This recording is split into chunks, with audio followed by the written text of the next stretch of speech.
Hey everyone, welcome back to the channel. Tonight I have some of the wildest relationship drama the internet has to offer. Whether you're studying, working, or just need some company while you go about your day, I'm really glad you're here with me again. And if you are new here, feel free to subscribe because I read Reddit stories just like these every single evening.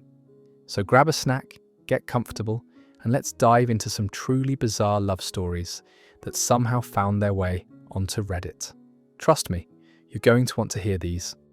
My girlfriend faked being allergic to my dog, so I'd get rid of him. Little did I know, she's been feeding him treats behind my back for months. I've been with Jessica for about 8 months now, and honestly, things have been pretty great between us. She's smart, funny, and we have this easy chemistry that I haven't felt with anyone else. The only issue has been my dog, Bruno. He's a 3-year-old golden retriever mix, and he's basically been my best friend since I adopted him from the shelter. From day one, Jessica claimed she was severely allergic to dogs. She'd come over and immediately start sniffling. Her eyes would get watery and she'd have these dramatic sneezing fits.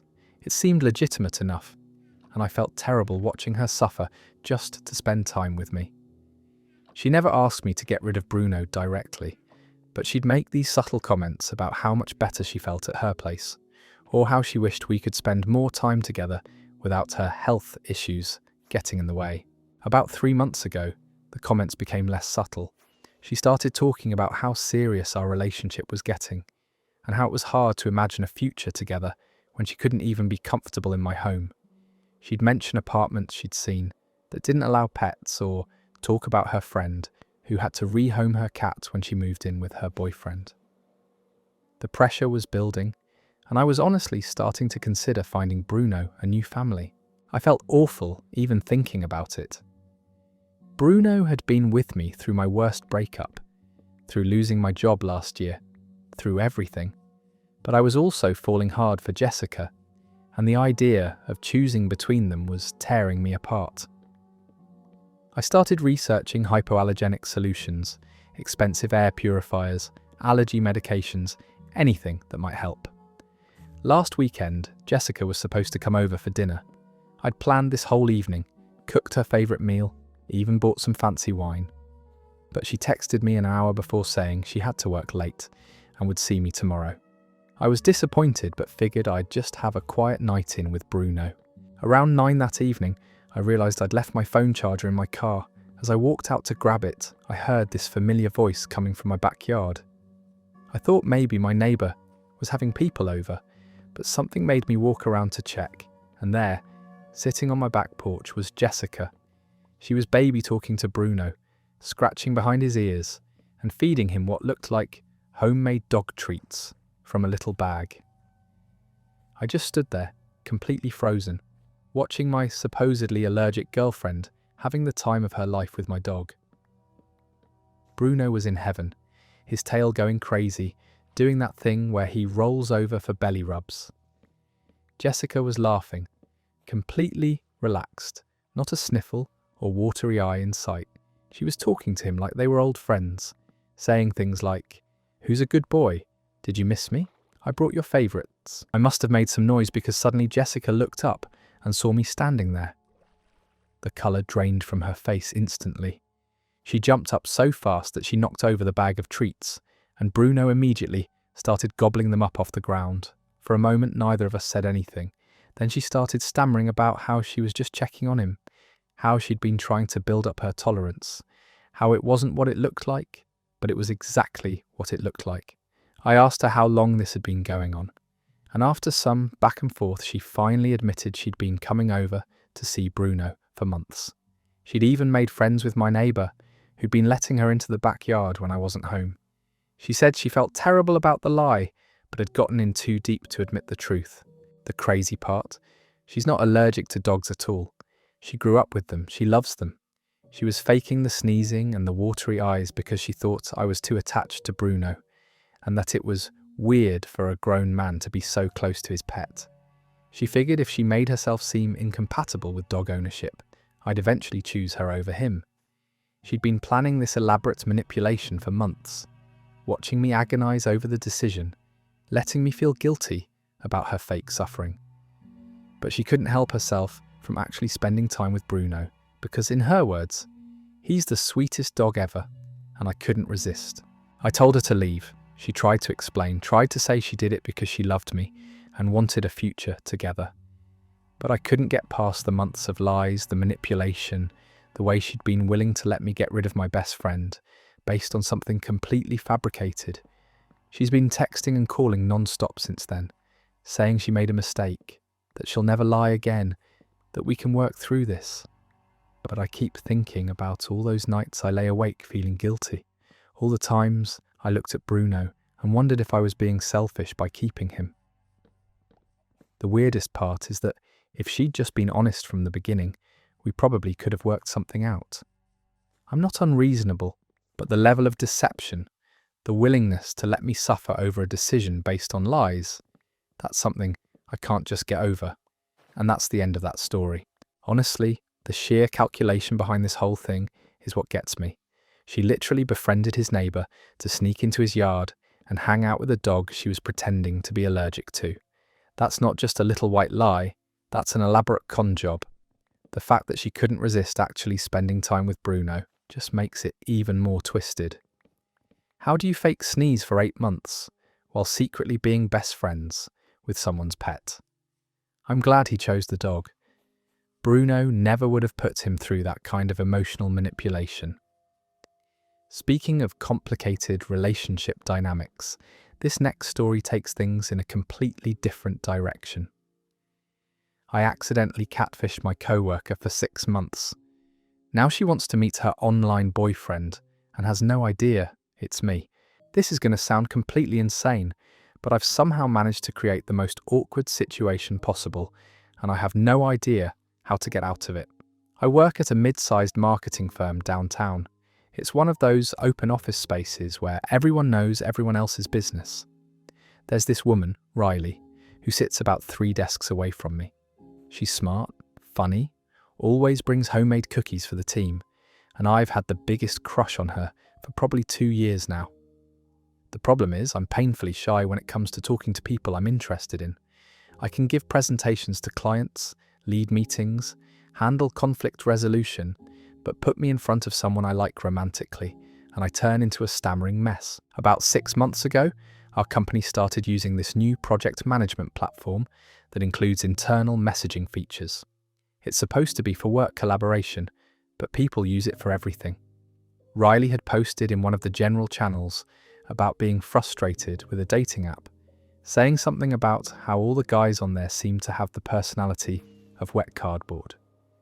I don't know what came over me, but I sent her a direct message from my account. Not flirting, just commiserating about how dating apps can be awful. We started chatting about terrible date stories, and the conversation flowed so naturally. For the first time ever, I felt like I could actually talk to her without my brain short-circuiting. Here's where it gets complicated. Riley mentioned that she liked talking to me because I seemed different from the other guys at work. She said most of them were either trying too hard to impress her or treating her like one of the guys, but our conversations felt genuine.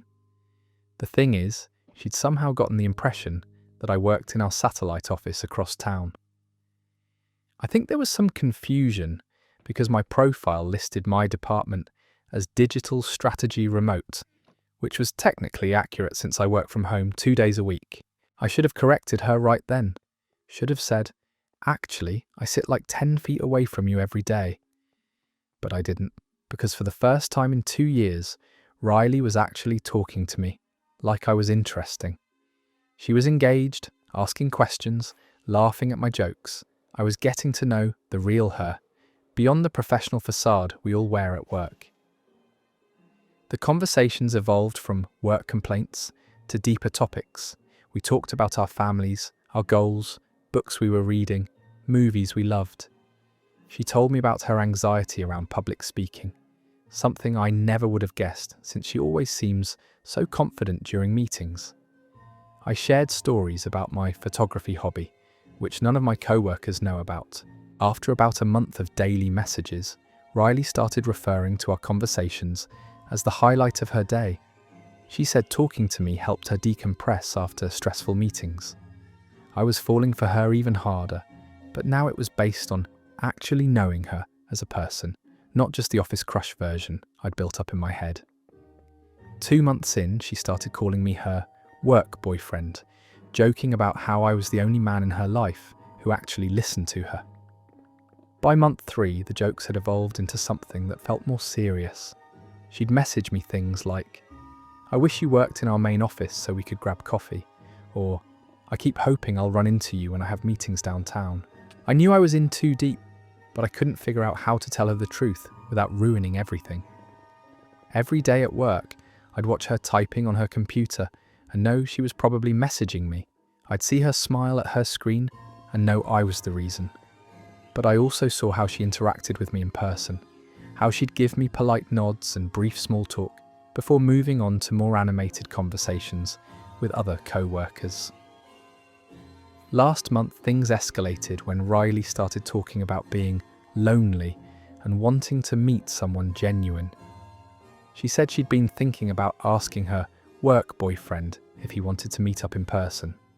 I panicked and made up some excuse about being swamped with a big project and not having time for socializing, but she didn't drop it. If anything, it made her more determined. She started talking about planning a casual meetup, maybe grabbing lunch near the satellite office. She even looked up restaurants in that area and sent me links, asking what I thought about different places. 2 weeks ago, she told our mutual co-worker Jake that she'd been talking to this amazing guy from work and thought he might be the one. Jake, not knowing any of this backstory, immediately started grilling her about who it was and why she was being so secretive. Riley just smiled and said she wanted to meet him in person before making any announcements. Yesterday was the breaking point. Riley messaged me saying she'd talked to HR about organising a joint team building event between our office and the satellite location. She was excited about finally putting a face to the name and seemed convinced that we'd have this amazing romantic comedy moment when we met. The worst part is I think I'm actually in love with her. Not just the fantasy version I'd been crushing on for 2 years, but the real her that I've gotten to know through our messages. She's even more incredible than I imagined. She's thoughtful, creative, has this dry sense of humour that kills me, and she's passionate about things I never knew interested her. But now she's planning this whole elaborate scheme to meet someone who doesn't exist, at least not in the way she thinks he does. She has no idea that the person she's been pouring her heart out to sits 3 desks away from her, and I have no idea how to tell her without destroying whatever this is between us. Part of me keeps thinking maybe I should just show up to whatever meeting she arranges and hope she'll be happy. It's me, but what if she feels betrayed? What if she thinks I've been making fun of her this whole time? What if knowing it's me ruins all the genuine connection we've built? I'm supposed to respond to her latest message about potential meeting dates, and I have no idea what to say. And that's where that story ends. This is like a rom-com nightmare scenario, 6 months of building a genuine emotional connection based on a misunderstanding that just kept snowballing. The poor guy is caught between confessing and potentially losing everything, or continuing the charade until it inevitably explodes. What makes it worse is that their connection seems real and meaningful, but it's built on this fundamental deception. I actually feel bad for both of them, because she's about to have her heart broken when she finds out her perfect guy has been sitting right there the whole time. Now this next one is going to take us in a completely different direction. My roommate has been pretending to be my boyfriend to get free meals from my grandmother for 3 years. This is honestly one of the strangest situations I've ever found myself in, and I'm not even sure how to process it. I live with my roommate Derek in a 2-bedroom apartment downtown. We've been friends since college, and when we both moved to the city for work, sharing rent just made sense financially. Derek's a good guy, clean, pays his bills on time, and we get along well enough. My grandmother lives about 20 minutes away in this cute little house with a garden she's incredibly proud of. She's 82, lives alone since my grandfather passed, and I try to visit her at least once a week. She's always been the type to show love through food. Every time I come over, she's got a full spread waiting, enough to feed a small army. About 3 years ago, I brought Derek with me to one of these visits. My grandmother had been asking if I was seeing anyone, worried about me being lonely in the big city, the usual grandmother concerns. When Derek and I showed up together, she just assumed we were dating. I started to correct her, but Derek jumped in with this whole story about how we'd been together for months and how wonderful I was. At the time, I figured he was just being nice, helping me avoid the whole "when are you going to find someone" conversation. My grandmother was so happy, immediately started doting on Derek, asking him about his job, his family, treating him like the grandson-in-law she'd been hoping for. The whole visit, she kept bringing out more food, making sure Derek had seconds and thirds of everything. After we left, Derek mentioned how incredible the meal was, how he hadn't had home cooking like that since his own grandmother passed years ago. He seemed genuinely moved by her kindness, and I thought it was sweet. I didn't think much of it when he asked if we were visiting her again soon. The next week, Derek offered to drive me to her house. He showed up with flowers for her, had remembered details about her garden from our previous conversation, and spent the entire visit asking her about her recipes. My grandmother was absolutely glowing. She kept pulling me aside to whisper about how wonderful Derek was, how lucky I was to find such a thoughtful young man. This became our routine.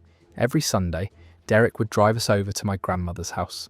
He'd bring her small gifts, help with little tasks around the house, listen to her stories about my grandfather. She started cooking even more elaborate meals, always making sure to pack us leftovers to take home. Derek would sit at her kitchen table, eating her homemade pasta or pot roast, telling her about his week like she was his own family. I kept meaning to tell her the truth, but Derek seemed to genuinely care about her, and she was happier than I'd seen her in years. She'd call me during the week just to ask how Derek was doing, whether he was taking care of himself, if he needed anything. It felt harmless and, honestly, it solved the problem of her worrying about me being alone. But then things started getting more complicated. My grandmother began talking about Derek like he was already part of the family. She'd make comments about our future together, ask when we were thinking about getting married, wonder about great-grandchildren. Derek would just smile and change the subject, but I could see he was getting uncomfortable with how invested she was becoming. Last month, my cousin Angela came to visit my grandmother and mentioned meeting Derek. Angela immediately started asking me questions about when Derek and I had started dating, why I'd never mentioned him before, how serious things were between us. I realised my grandmother had been talking about us to the entire extended family. The situation reached a breaking point 2 weeks ago. My grandmother had been feeling under the weather, and I went to check on her without Derek since he was working late. She spent the entire visit asking about him, worried that something was wrong between us since he hadn't come with me. She kept saying she could tell he made me happy, that she hadn't seen me smile so much in years. That's when it hit me how deep this deception had gone. My grandmother wasn't just enjoying Derek's company, she was emotionally invested in our fake relationship.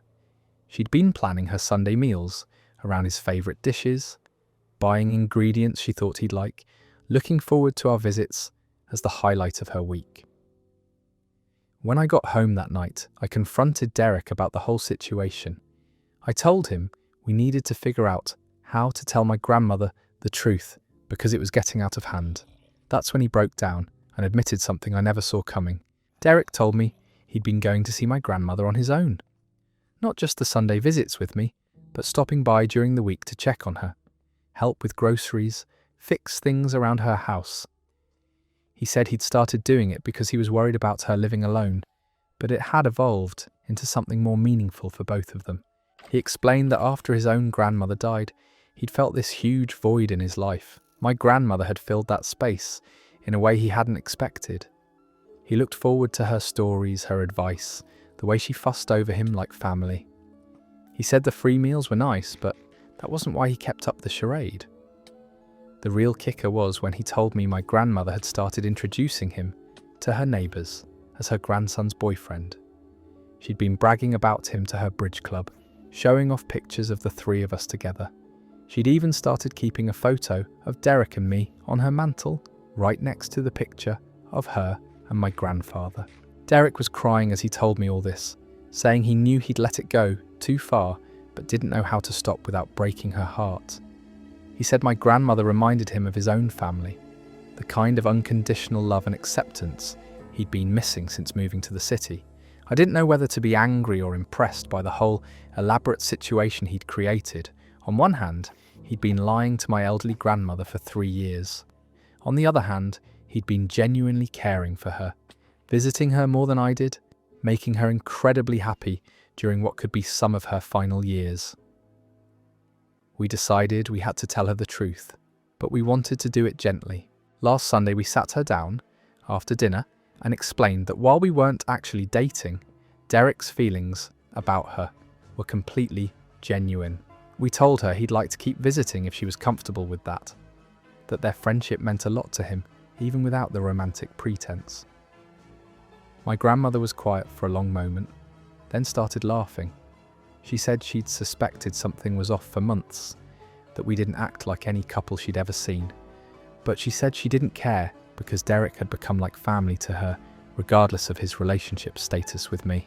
She made us promise to keep coming for Sunday dinners, said she'd been cooking for 2 people for so long she didn't know how to stop. Derek teared up again and hugged her, promising he wasn't going anywhere. So now we're in this weird situation where my roommate has essentially become my grandmother's honorary grandson through an elaborate fake dating scheme. She still introduces him as Derek, my grandson's boyfriend, to new people. But now she adds, well, not really, but he might as well be family. The strangest part is that I think this whole experience has brought all 3 of us closer together. My grandmother has someone who genuinely cares about her well-being. Derek has the family connection he'd been missing, and I get to see both of them happy. Plus, I'm still getting those incredible Sunday meals. Though I have to admit, explaining this situation to people I'm actually dating has become quite the conversation starter, and that concludes that absolutely wild story.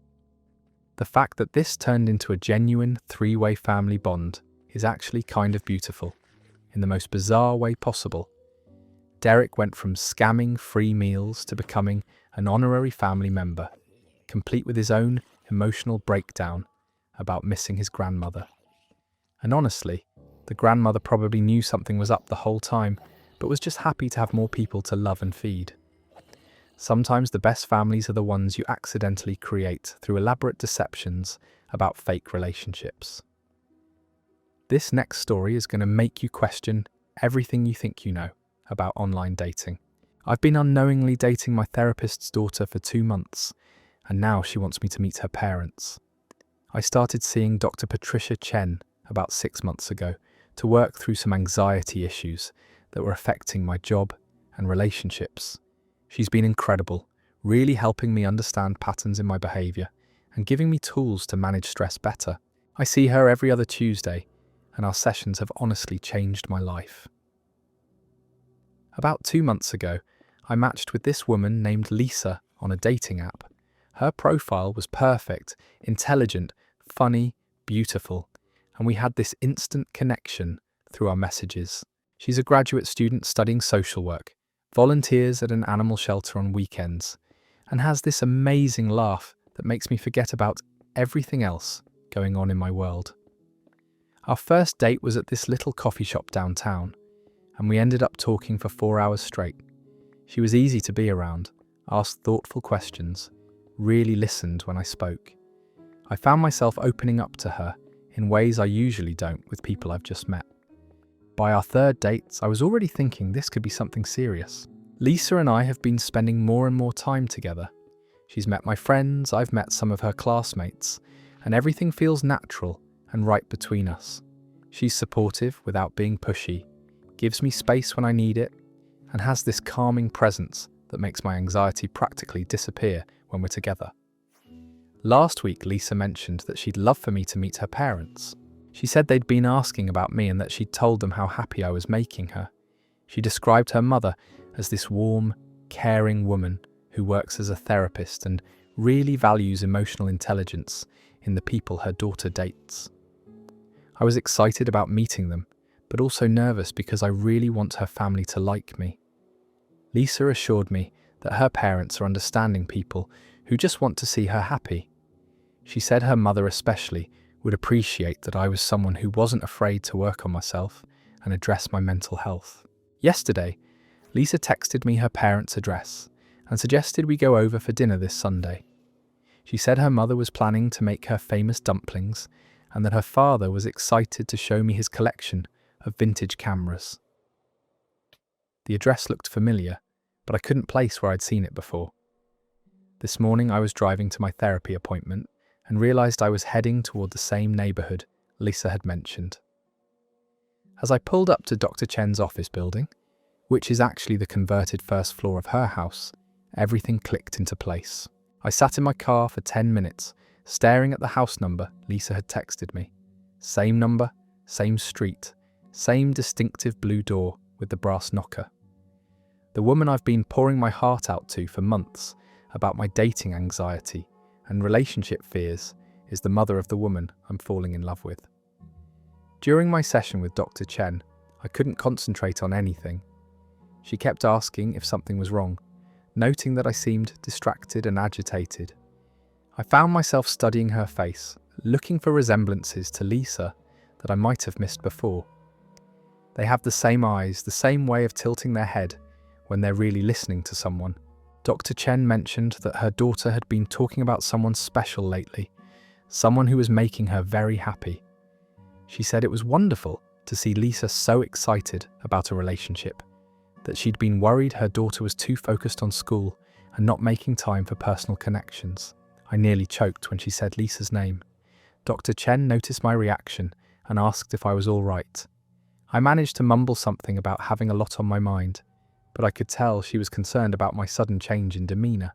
The ethical implications of this situation are keeping me awake at night. I've shared incredibly personal information with Dr. Chen. Details about my past relationships, my insecurities, my family issues, things I haven't told anyone else. She knows about my dating history, my fears about commitment, even specific things that have gone wrong in previous relationships. But she doesn't know that I'm the person her daughter has been telling her about. In our sessions, I've mentioned that I've been seeing someone new, that things are going well, but I've never used Lisa's name or given identifying details. Dr. Chen has been encouraging about this new relationship, asking how it's making me feel, whether I'm applying the communication strategies we've discussed. The weirdest part is that Dr. Chen's professional insights have actually been helping my relationship with Lisa. When Lisa and I had our first minor disagreement about scheduling, I used conflict resolution techniques Dr. Chen had taught me. When I felt myself getting anxious about how quickly things were moving, I applied mindfulness strategies from our sessions. I keep wondering if Dr. Chen has figured it out. Does she recognize details when I talk about my relationship that match what Lisa tells her at home? Has she noticed that my mood improvements coincide with her daughter's happiness? Is she professionally obligated to stop seeing me as a patient if she knows I'm dating her daughter? Lisa has been texting me about Sunday dinner, asking if I have any dietary restrictions she should tell her mother about, whether I prefer red or white wine. She's so excited for me to meet her family, and she has no idea that her mother already knows more about my psychological makeup than most people will ever know about theirs. I've been going back and forth about what to do. Part of me thinks I should tell Lisa everything before we go to dinner, explain the incredible coincidence and let her decide how to handle it with her mother. But I'm terrified she'll think I somehow orchestrated this, that I sought her out because of her connection to Dr. Chen. Another part of me thinks I should call Dr. Chen and explain the situation, ask her how to proceed professionally. But that would mean revealing Lisa's identity, which feels like a violation of the privacy she deserves in her relationship choices. The most tempting option is to just show up on Sunday and let the chips fall where they stay. Maybe Dr. Chen will handle it gracefully. Maybe it'll become a funny family story eventually, But I'm worried about putting Lisa in an awkward position with her mother, or creating an ethical dilemma that could affect Dr. Chen's practice. What makes this even more complicated is that I genuinely care about both of these relationships. Dr. Chen has helped me become a better version of myself, and Lisa has been the beneficiary of that growth. In a weird way, my therapy sessions have prepared me to be the kind of partner Lisa deserves. But I can't shake the feeling that I'm living in some kind of psychological experiment, where my therapist gets real-time updates on how well her professional advice is working in my personal life. Sunday is 3 days away, and I still have no idea what I'm going to do. That story ends right there, leaving us hanging on what might be the most awkward dinner party in human history. This is like a psychological thriller waiting to happen. Imagine sitting down to meet your girlfriend's therapist mother, who already knows your deepest fears and childhood traumas because you've been paying her to listen to them twice a month. The professional ethics alone are giving me a headache, but the real question is whether Dr. Chen has already figured it out and is just waiting to see how this dinner unfolds. Part of me hopes he just shows up and lets chaos reign, because that conversation is going to be absolutely legendary. This story takes us into truly uncharted territory. My boyfriend proposed to me using my deceased father's ring, but he bought it from a pawn shop and had no idea who it belonged to. This happened 3 weeks ago, and I'm still trying to process the emotional whirlwind this situation has created. My boyfriend Marcus and I have been together for almost 4 years. We've talked about marriage, looked at apartments together, and I genuinely thought I knew everything about this man. Turns out the universe had other plans. Marcus had been acting strange for about a month, being secretive about his phone, making mysterious trips that he'd brush off as work stuff. I figured he was planning a proposal, which was exciting and nerve-wracking in all the best ways. We talked about getting engaged before the holidays, and I'd been mentally preparing myself for the moment. My father passed away when I was 16, and my mother had kept his wedding ring in a jewellery box in her bedroom. It was a simple gold band with a small inscription inside that read, "Forever yours, Michael." My parents had this incredible love story, the kind that makes you believe in soulmates. When my mother remarried 5 years later, she kept the ring as a memento, something to remember their life together. About 2 years ago, my mother's house was broken into while she was visiting my aunt in Florida. They took electronics, some cash, and unfortunately, several pieces of jewellery, including my father's ring. The police said these types of burglaries rarely result in recovered items, since jewellery is usually sold quickly for cash. My mother was devastated, not because of the monetary value, but because it was the last physical connection she had to my father. Last month, Marcus took me to our favourite restaurant, the same place we went on our first date. He seemed nervous throughout dinner, barely touching his food, checking his watch constantly. After dessert, he got down on one knee right there in the restaurant and gave this beautiful speech about how I'd changed his life, how he couldn't imagine a future without me. Then he pulled out the ring box, and my world stopped. Inside was my father's ring, the exact same gold band, the same scratches along the edge, even what looked like the tiny dent near the inscription that had happened when my father accidentally hit it against a doorframe years ago. I started crying immediately, but not for the reasons Marcus expected. He was beaming, clearly proud of himself for finding what he thought was the perfect ring. He'd obviously spent time and effort selecting something he believed I'd love. But I was crying because seeing that ring again brought back a flood of memories about my father, the burglary, the pain my mother had felt losing that last piece of him. Through my tears, I managed to say yes because in that moment I couldn't process enough to explain what was happening. Marcus slipped the ring onto my finger, and it fit perfectly, just like it had when I used to try it on as a kid.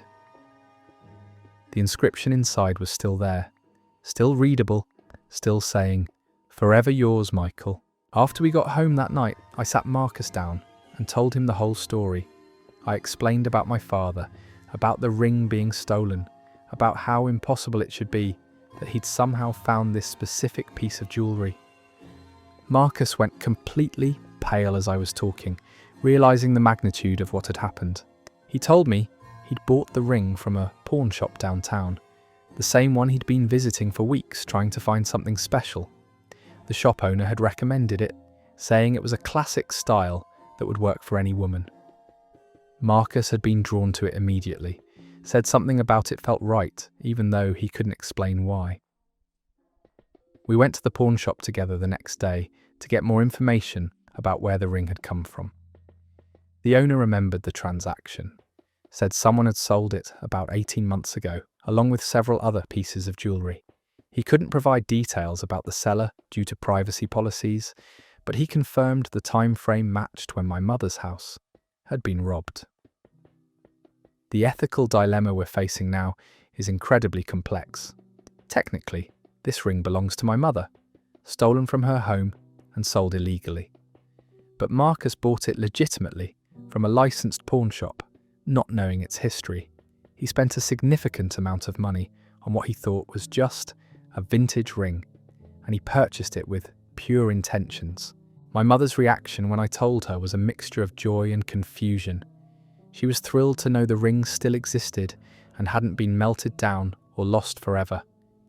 But she also felt terrible that Marcus had unknowingly purchased stolen goods, and she didn't want his proposal to be tainted by this bizarre situation. Marcus immediately offered to return the ring to my mother, saying he'd find another one for our engagement. But my mother surprised us both by saying she wanted me to keep it. She said the ring finding its way back to our family through the man I was going to marry felt like a sign from my father, like he was somehow involved in bringing us together. She told us that when my father proposed to her, he'd said he wanted the ring to represent the continuation of love through generations.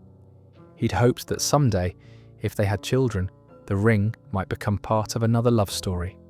My mother said this felt like the universe fulfilling that wish in the most unexpected way possible, but I'm still struggling with the emotional complexity of the situation. Every time I look at the ring, I see my father's hands, remember him adjusting it when he worked in the garden or when he was nervous. It carries all this history and meaning that Marcus couldn't have known about when he chose it. Marcus has been incredibly understanding about my mixed feelings. He says he doesn't care about the money he spent, that what matters is that the ring makes me happy and honours my father's memory. But I can tell he's worried that our engagement will always be overshadowed by this strange coincidence, that people will focus more on the ring's history than on our commitment to each other.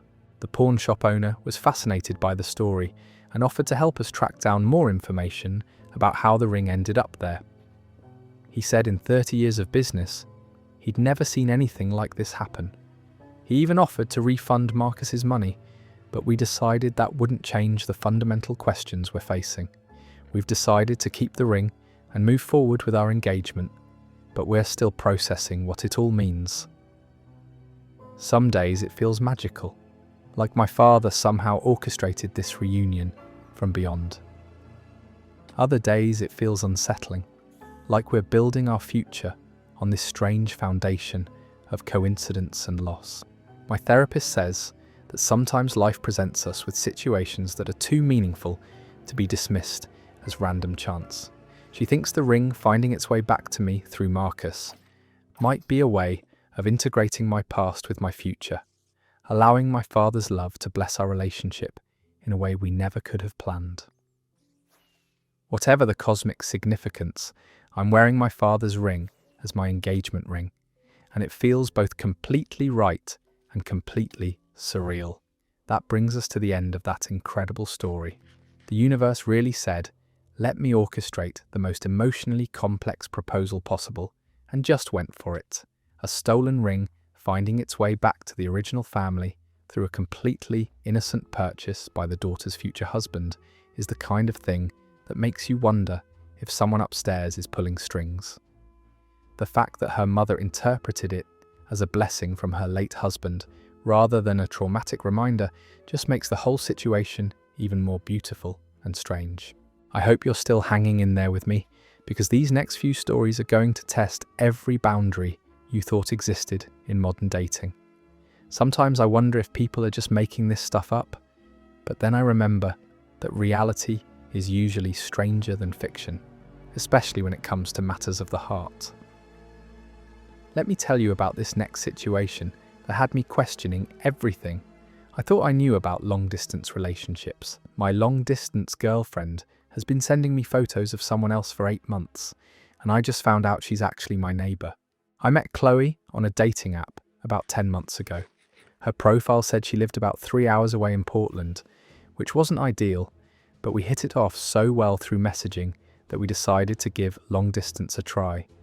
She was studying art therapy, loved hiking, had this infectious laugh that came through even in voice messages. We'd video chat every few days, text constantly, and I was genuinely falling for her. The thing is, Chloe was always really camera shy during our video calls. She'd keep her camera off most of the time, saying she felt self-conscious or that the lighting was bad in her dorm room. When she did turn it on, it was usually just for a few minutes, and she'd position herself so I could only see part of her face.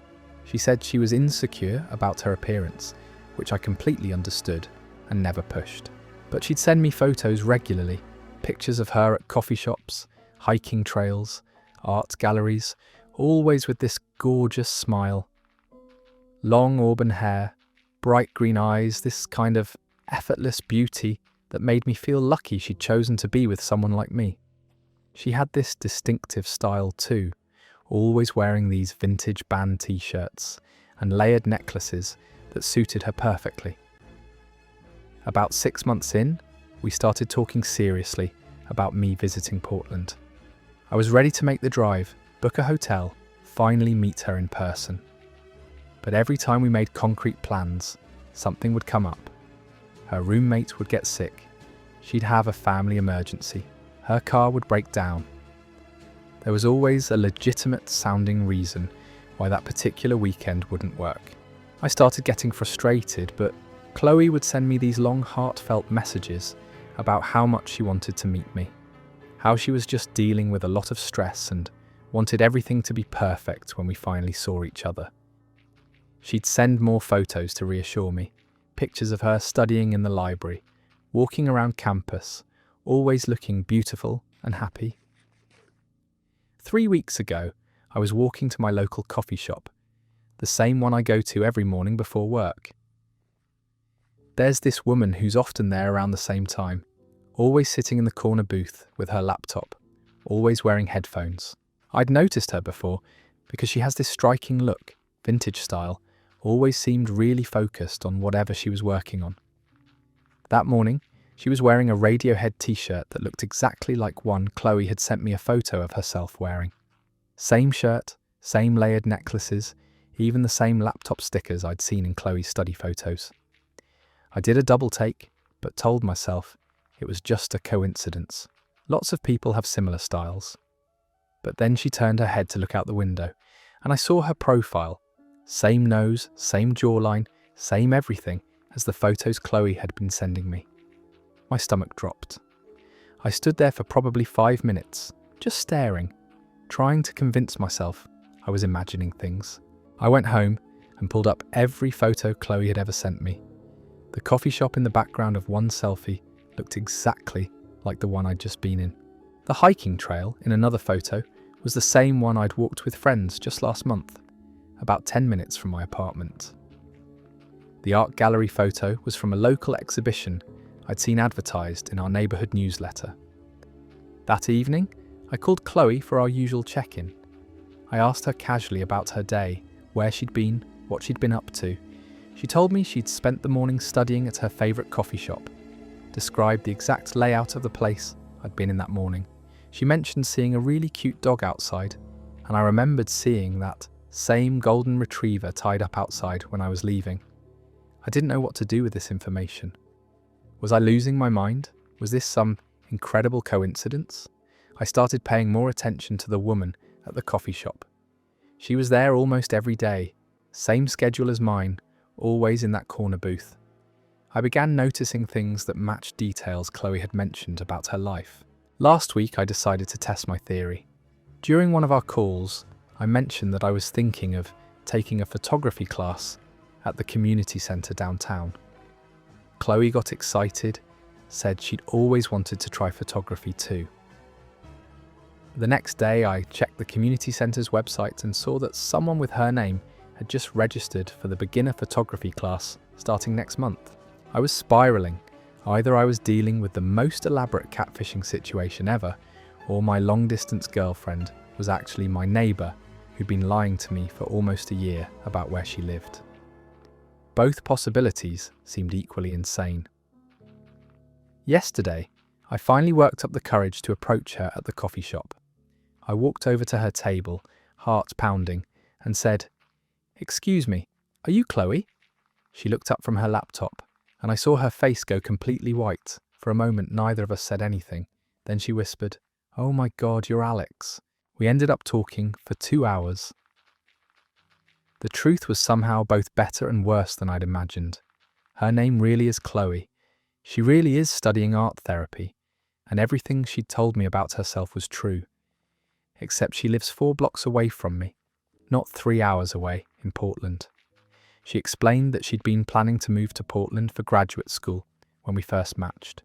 She'd already put Portland on her dating profile and didn't want to change it back when her plans fell through.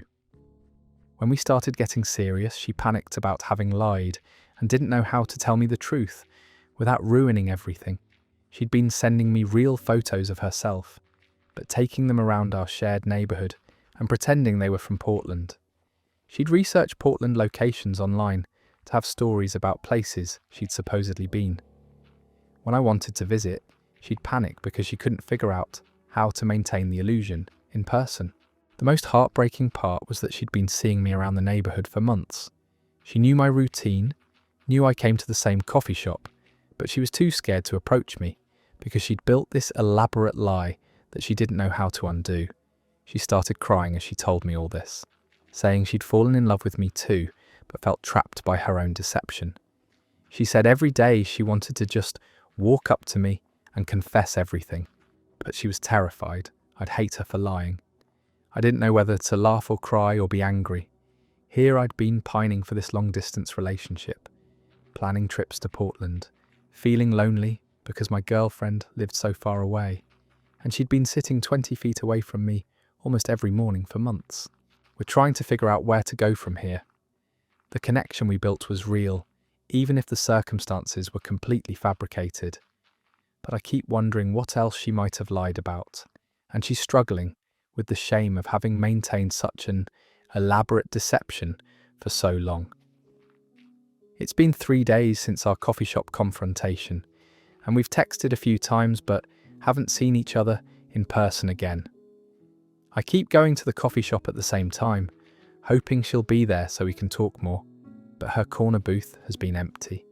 I don't know if we can build something real from such a fundamentally dishonest foundation, but I also can't stop thinking about the fact that she's been right here all along, and that's where that story ends. This is like the most geographically convenient catfishing situation in history. She created an elaborate long-distance relationship with someone who was literally walking past her every single day. The logistics alone are impressive, but the emotional torture of seeing him constantly while pretending to be 3 hours away must have been unbearable. I actually feel bad for both of them because the connection was real, but how do you rebuild trust after someone has been living a double life in your own neighbourhood? This next one is going to make you question everything you think you know about social media relationships. I've been Instagram married to my best friend for 2 years to avoid dating questions, but now her real boyfriend wants me to be his best man. This whole situation started as a joke between me and my best friend Kate, but it's somehow evolved into the most complicated fake relationship I've ever been part of. Kate and I have been friends since college, one of those platonic relationships where people always assume we're secretly in love, but we've never had any romantic feelings for each other whatsoever. About 2 years ago, Kate was going through a really messy breakup with her ex-boyfriend Ryan. He was one of those guys who couldn't accept that things were over, constantly showing up at her apartment, calling her at work, making her life miserable. At the same time, I was dealing with my own dating drama, constantly getting set up by well-meaning friends and family members who couldn't understand why I was still single at 28. Kate came up with this brilliant solution. She suggested we become Instagram official as a couple, not actually dating, just posting photos together that looked couple-ish enough to get people off both our backs. Ryan would see that she'd moved on.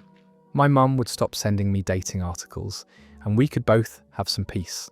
It started simple enough. We posted a photo of us at dinner with a caption about date night. Then a hiking photo where we were holding hands, which we'd done as friends plenty of times before, but with the right filter and caption, it looked romantic.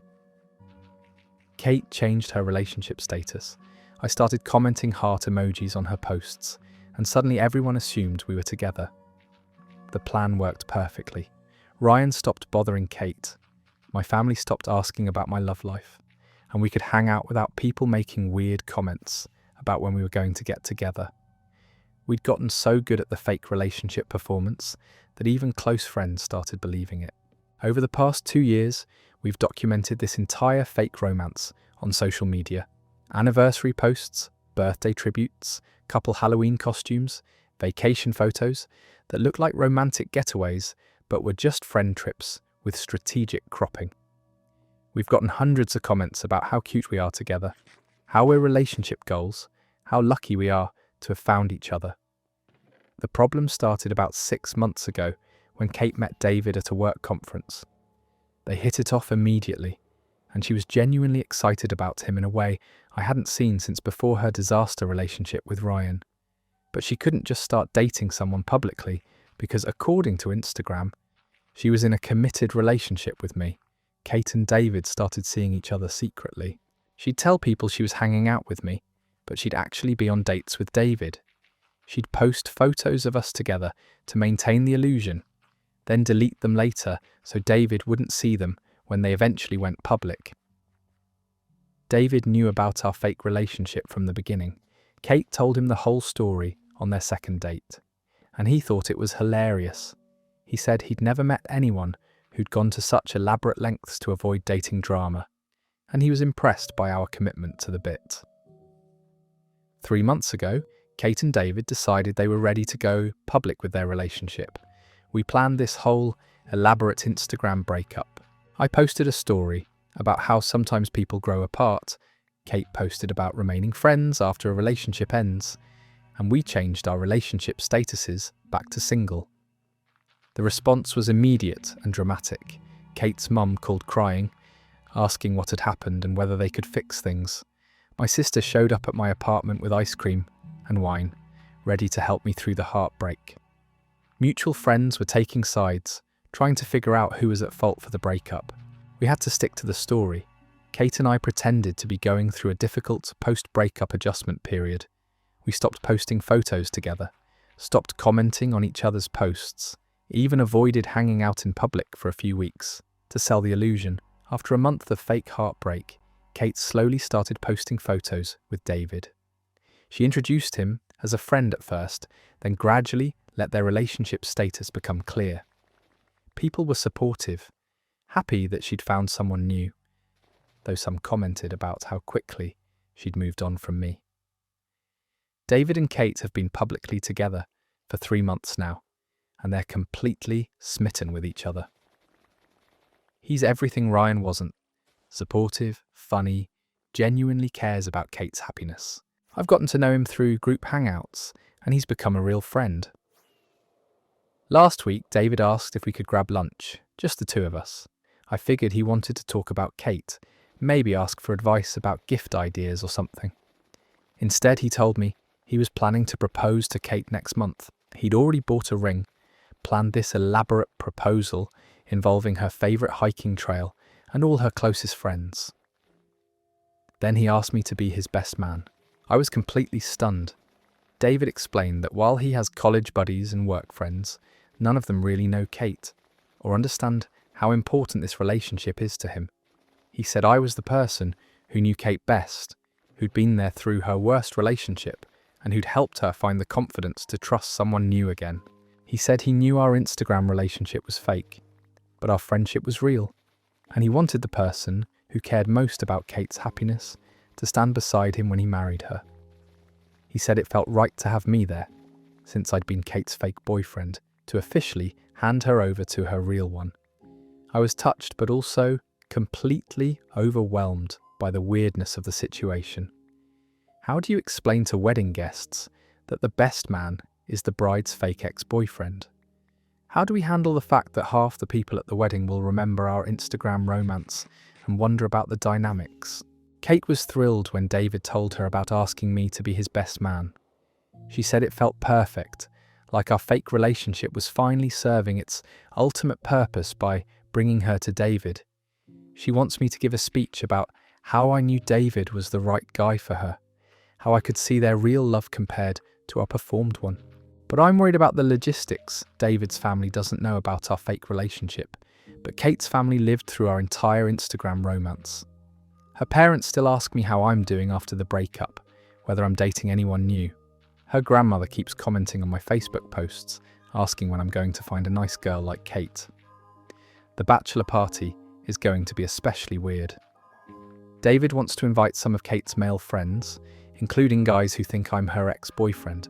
How do I navigate those conversations? Do I pretend to be completely over her? Do I act supportive of their relationship in a way that might seem suspicious? And then there's the wedding itself.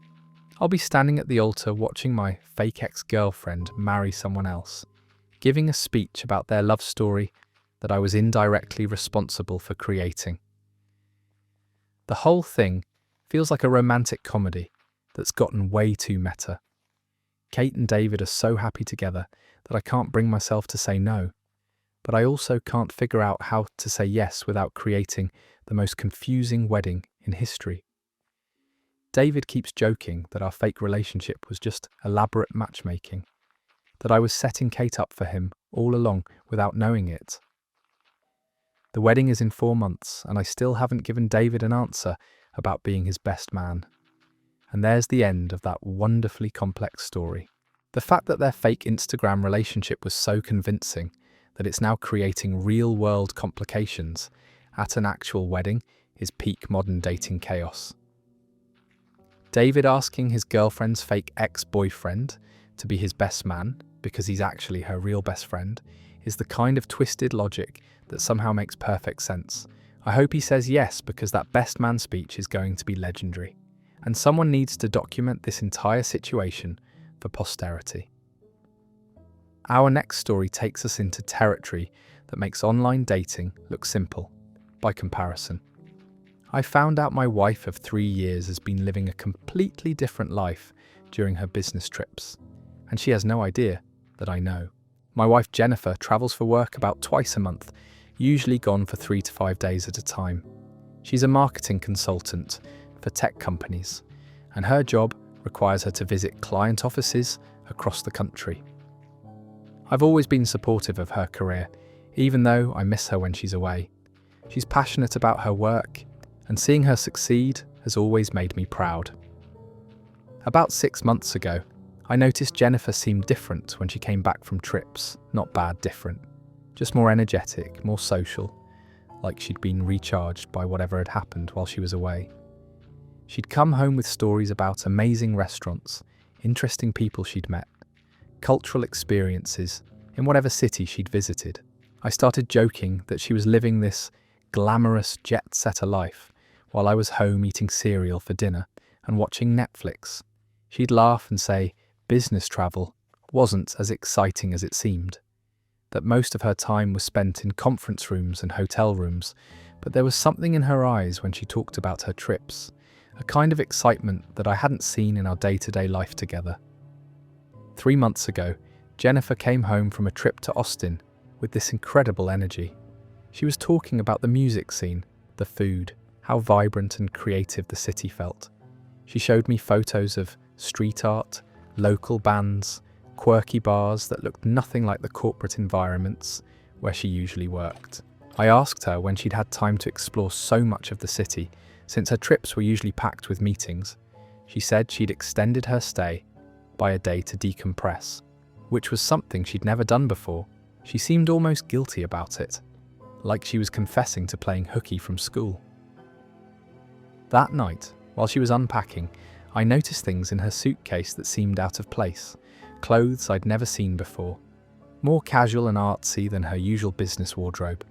A festival wristband that she hadn't mentioned, receipts from places that weren't near her client's office. I didn't say anything, but I started paying more attention. Over the next few trips, Jennifer would come back with stories and photos that didn't quite match what I'd expect from someone spending their time in corporate boardrooms. She'd mentioned concerts she'd attended, art galleries she'd visited, people she'd met who seemed to have nothing to do with tech marketing. Last month, Jennifer went to Portland for what was supposed to be a 3-day client meeting. She called me each night like usual, telling me about her meetings, complaining about the hotel food, saying she missed me and couldn't wait to get home. But something about her voice sounded different, more animated than usual. When she got back, she was glowing. She talked about Portland like it was the most amazing place she'd ever been. Showed me photos of food trucks and vintage shops and live music venues.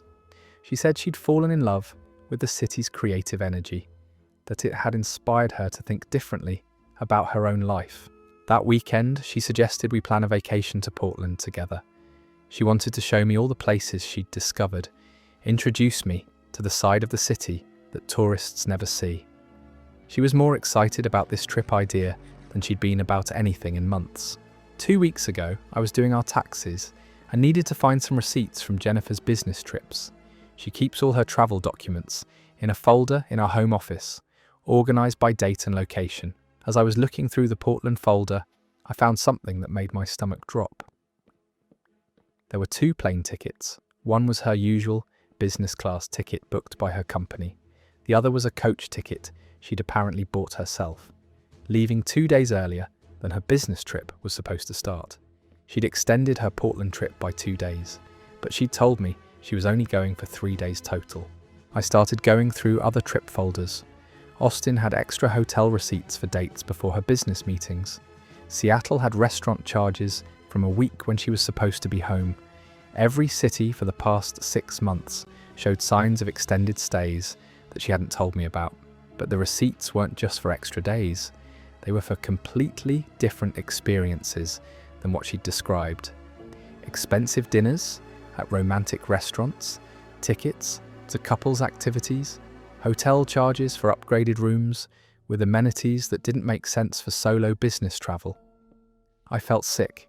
All the evidence pointed to Jennifer having affairs in different cities, creating this elaborate secret life while pretending to be on business trips.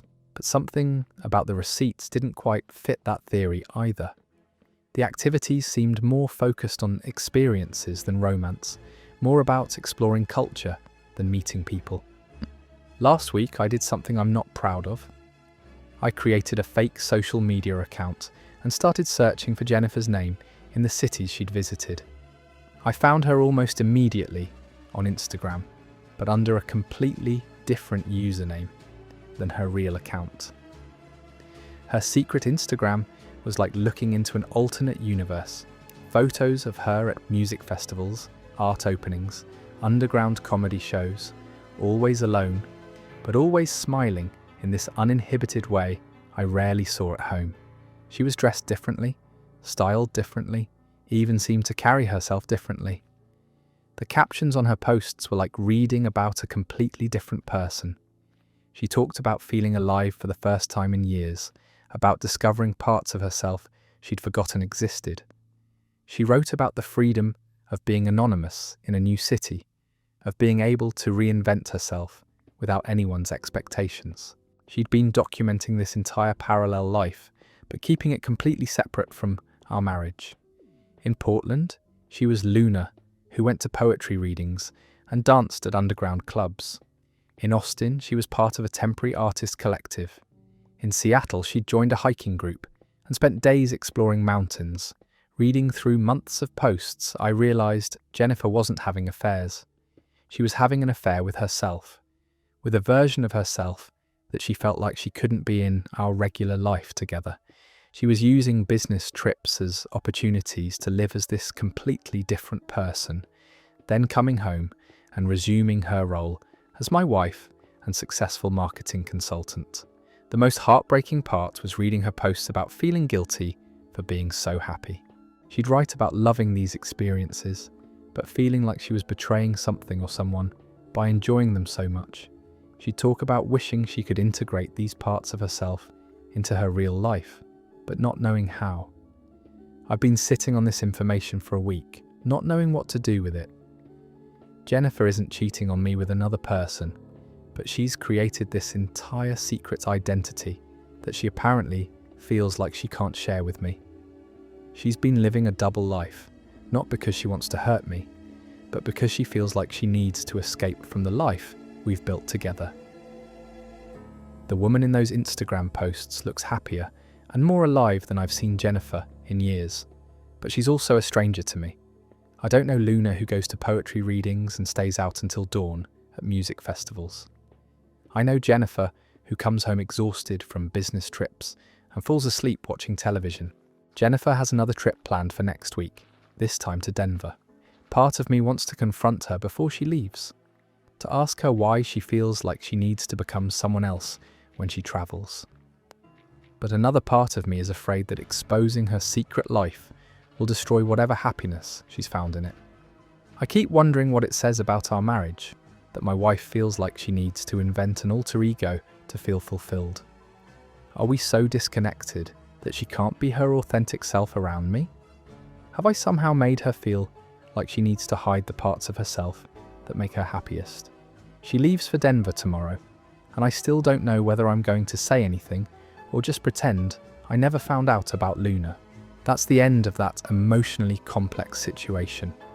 This isn't about infidelity in the traditional sense, but it might be even more heartbreaking because she's essentially cheating with a version of herself that she feels like she can't be at home.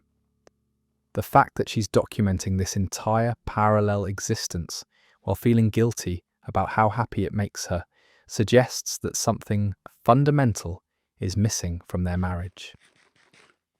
He's going to have to decide whether to confront this or let her keep living as Luna, but either way, they need to figure out why she feels like she can't be authentically herself in their relationship. These next few stories will probably catch you off guard at certain points. My girlfriend has been secretly learning my native language for 2 years, and I just found out in the most embarrassing way possible. I'm 26, she's 24, and we've been together for 3 years. I'm originally from Romania, but moved to the US when I was 12. My English is pretty much perfect now, but I still speak Romanian with my family when we call or visit.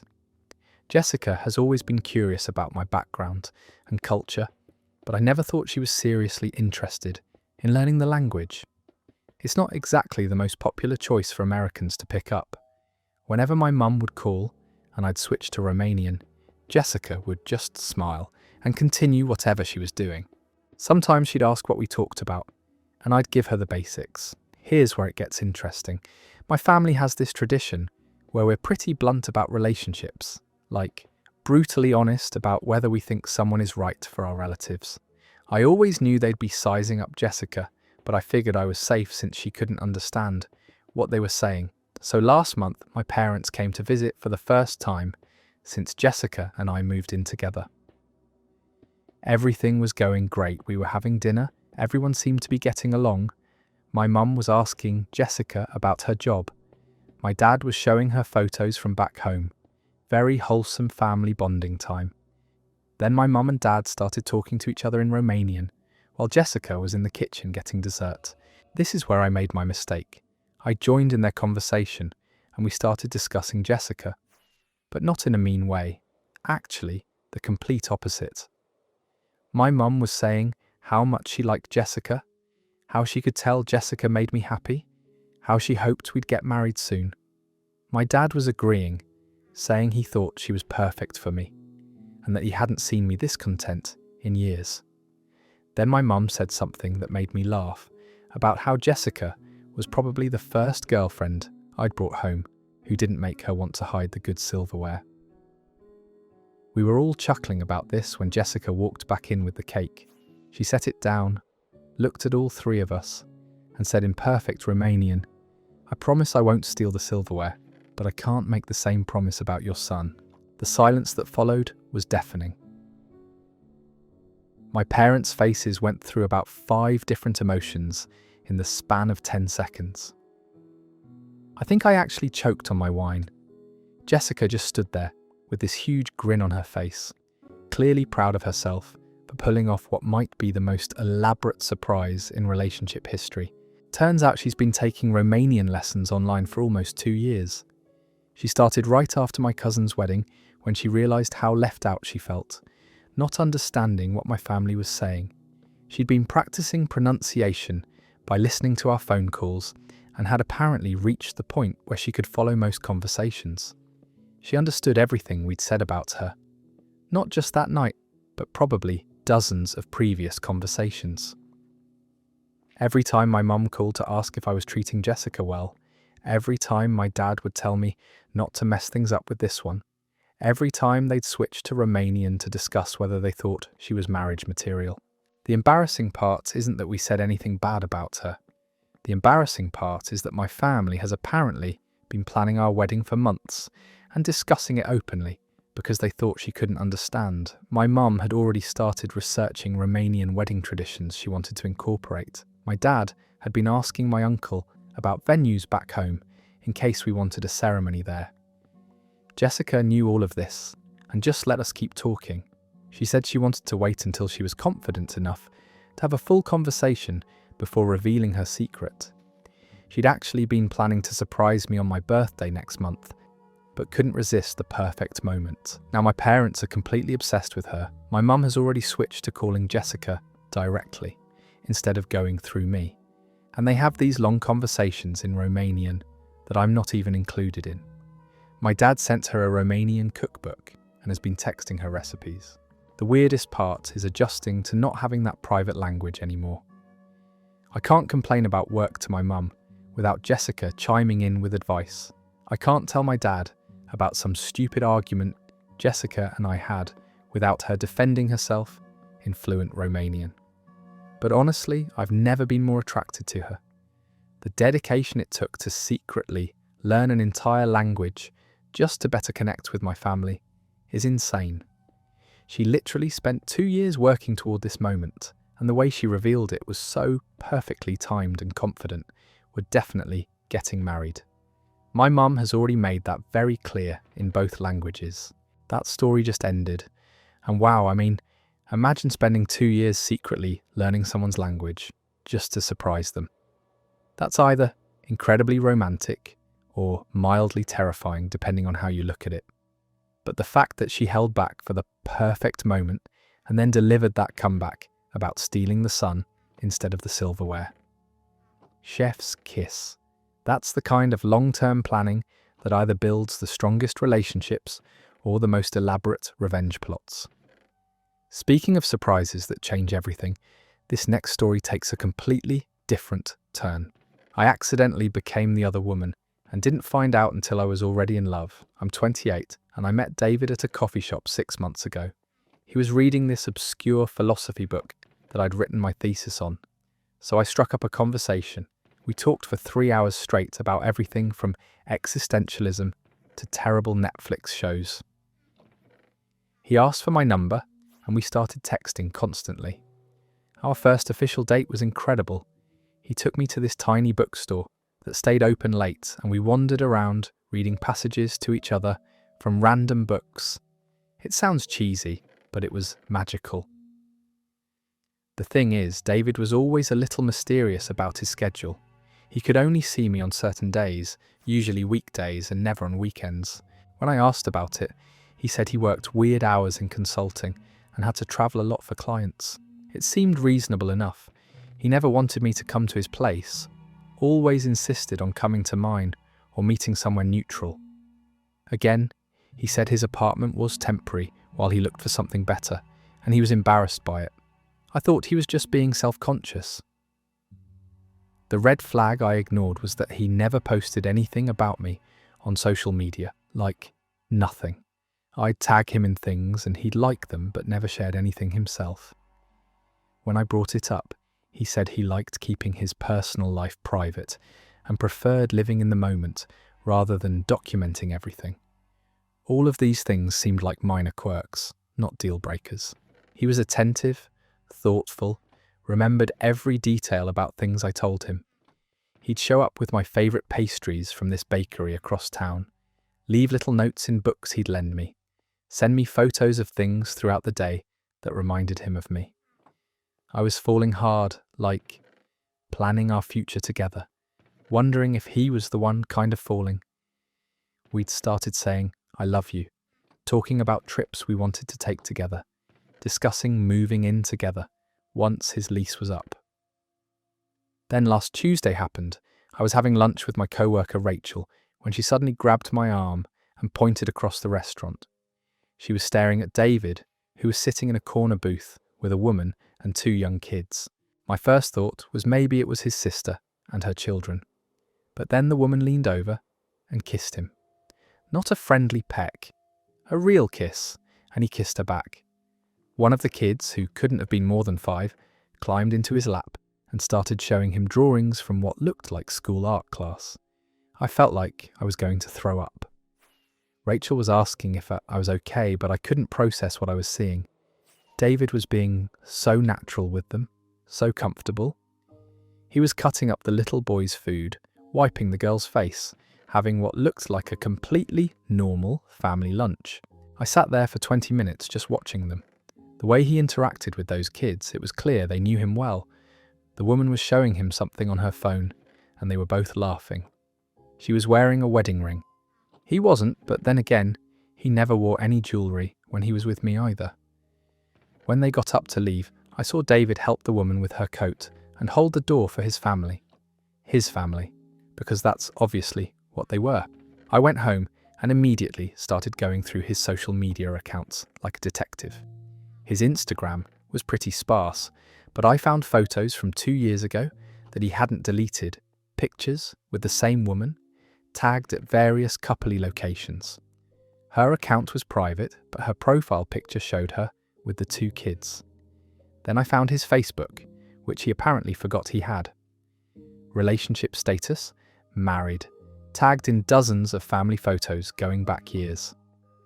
Birthday posts from the woman calling him her husband and father of her children. Check-ins at kid birthday parties, school events, family vacations. I had been dating a married father of 2 for 6 months and had no idea. The worst part was that I still loved him, even sitting there with all the evidence in front of me. My first instinct wasn't anger, it was heartbreak. Because the David I knew, the one who stayed up until 3 a.m, talking to me about our fears and dreams, who remembered that I liked my coffee with oat milk and cinnamon, who quoted my favourite poets in random text messages. That person felt real, but he wasn't real, was he? He was just the version of himself he could be when he wasn't being a husband and father. I called him that night. I didn't even let him say hello, just started with, "I know you're married." The silence on the other end lasted forever. Then he said my name, just once, in this broken voice that somehow made everything worse. He didn't deny it. He said he'd been trying to figure out how to tell me, that he'd never meant for it to go this far, that his marriage had been over emotionally for years, even though they were still living together for the kids.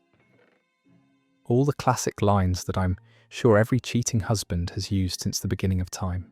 But here's the thing that really messed me up. When he was explaining himself, he was crying. Actually crying. He said he'd fallen in love with me too, that being with me had shown him what he'd been missing, that he was planning to ask his wife for a divorce but wanted to do it the right way. Part of me wanted to believe him. The part that remembered how he looked at me, how he touched me, how he seemed genuinely interested in every mundane detail of my life. But the rational part of me knew that if he could lie to his wife for 6 months, he could lie to me too. I told him I never wanted to see him again and hung up. Then I blocked him on everything and deleted his number. But I kept all his notes, all the books he gave me, because I couldn't bring myself to throw away the only proof I had that what we felt was real. It's been 3 weeks and I still miss him every day. I know I'm supposed to be angry at him for lying to me, and I am, but I'm also angry at myself for falling for someone who wasn't available, and I'm angry at the situation for being so complicated. I keep wondering about his wife. Does she know? Does she suspect? Are they actually getting divorced, or was that just another lie? I found myself wanting to message her, but what would I even say? The hardest part is that I can't talk about this with most of my friends because they'll just say, I should have known, that the signs were obvious. And maybe they were, but when you're falling in love, you want to believe the best about someone. I don't know if I'm looking for advice or just need to tell someone who won't judge me. I feel like I lost someone I loved and gained the knowledge that I'm capable of being complicit in hurting a stranger and her children. Jesus, that story was brutal on every level. There's no good guy in that situation, just different degrees of hurt people making messy decisions. The worst part is you can feel how genuine her feelings were, and how genuine his probably were too, which somehow makes it more tragic than if it was just some casual fling. When someone says they were planning to leave their marriage anyway, that's usually code for, I was never planning to leave my marriage, but who knows. Either way, those kids and that wife are the real victims here. Let me lighten the mood slightly with this next one, though I use the term lighten very loosely.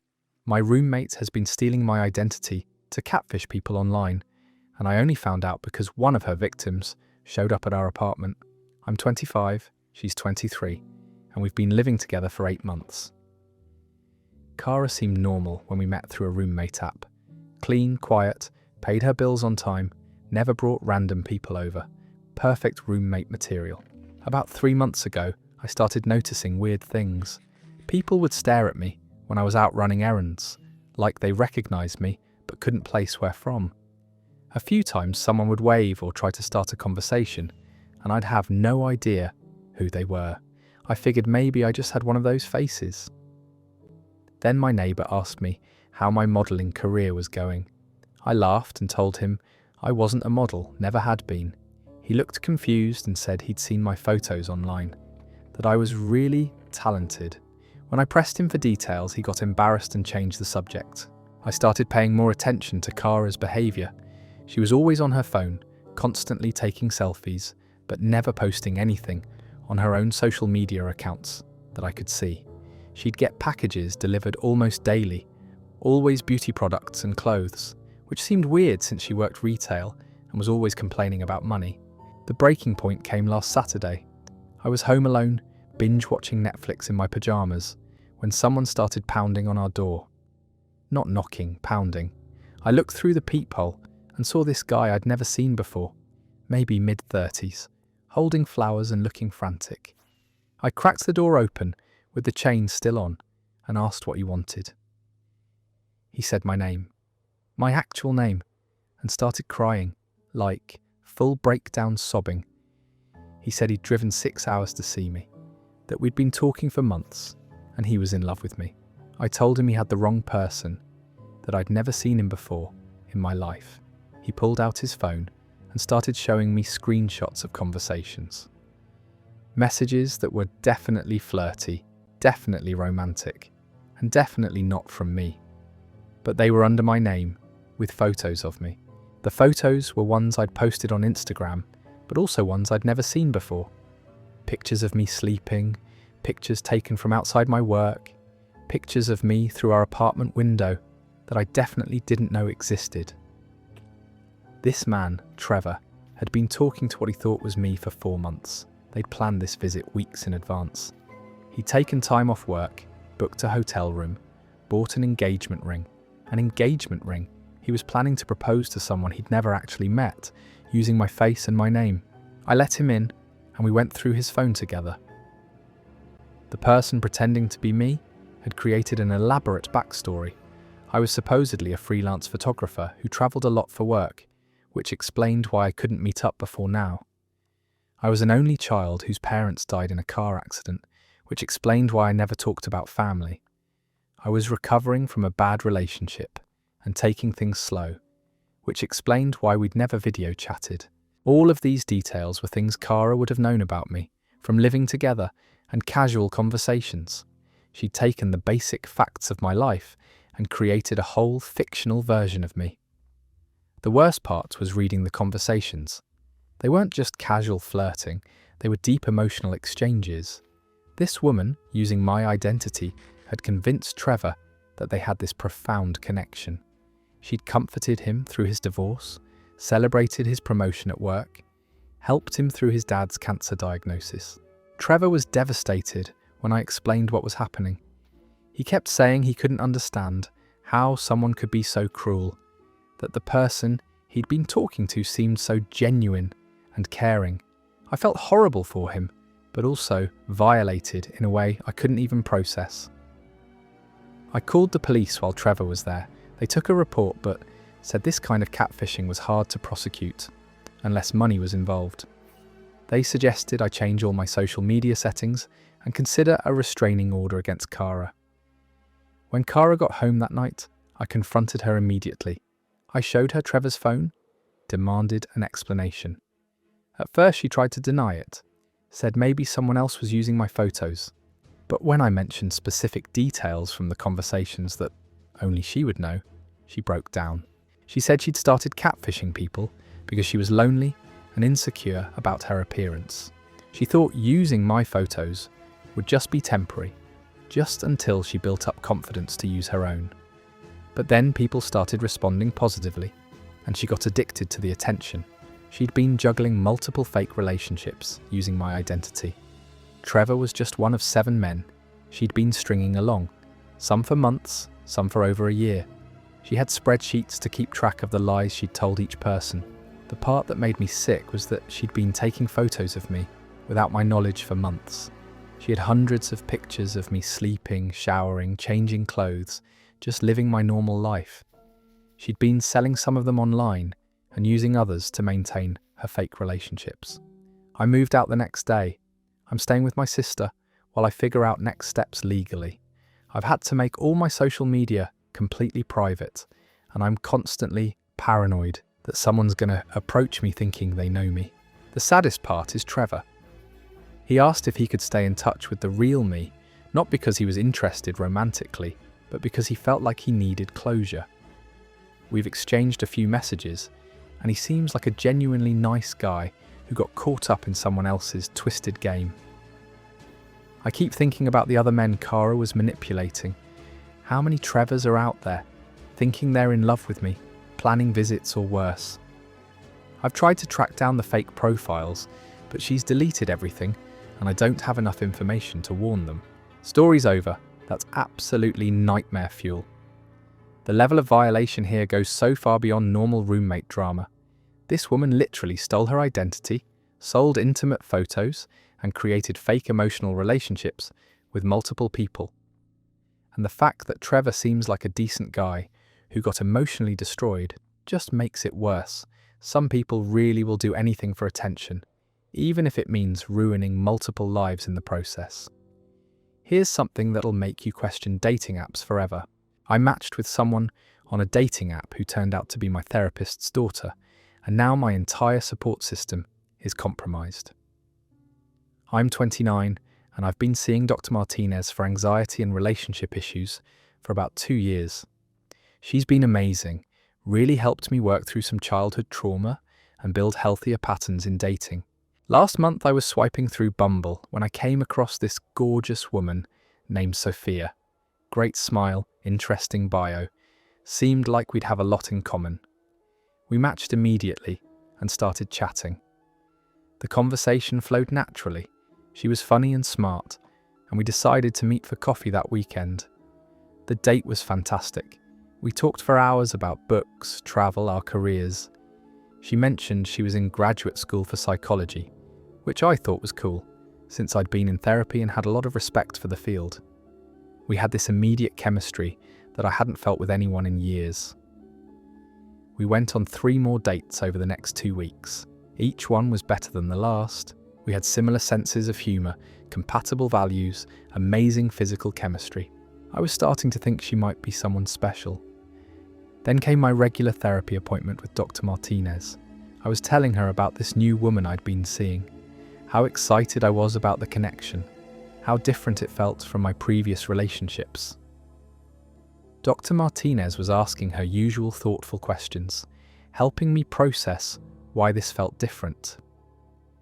Midway through the session, I was describing our second date when Dr. Martinez's face changed.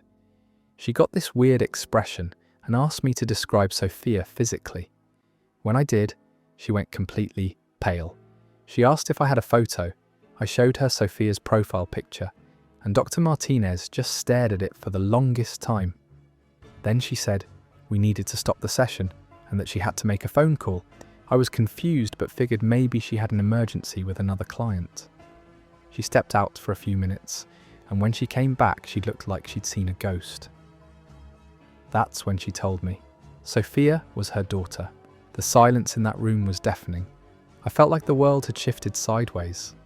This woman I'd been dating, this person I was developing real feelings for, was the daughter of the therapist who knew literally everything about my psychological issues, my dating history, my deepest insecurities.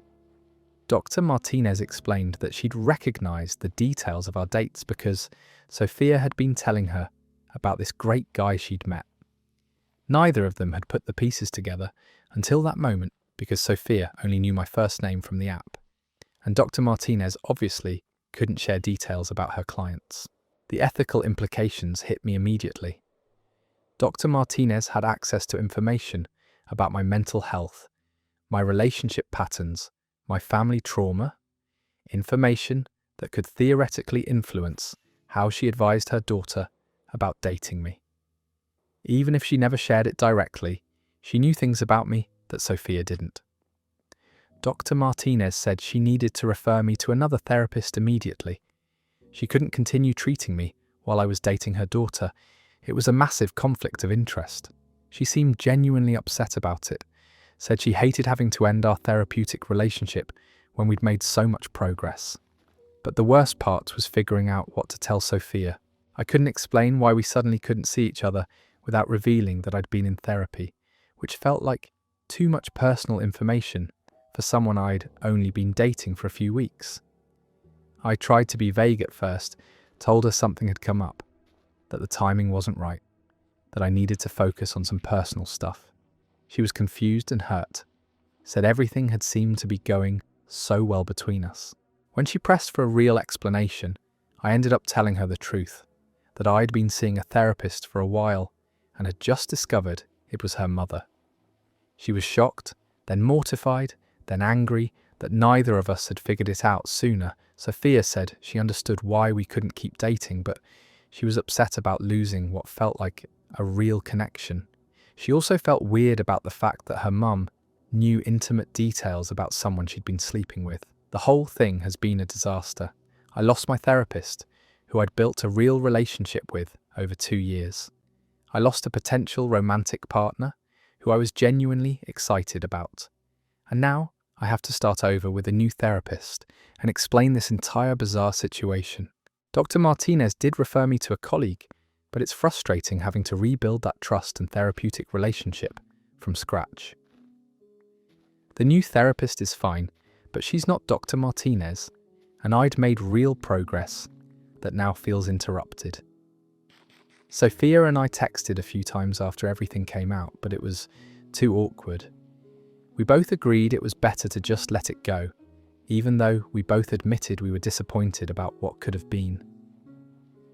The weirdest part is wondering what would have happened if we'd never figured it out. Would we have kept dating? Would it have gotten serious?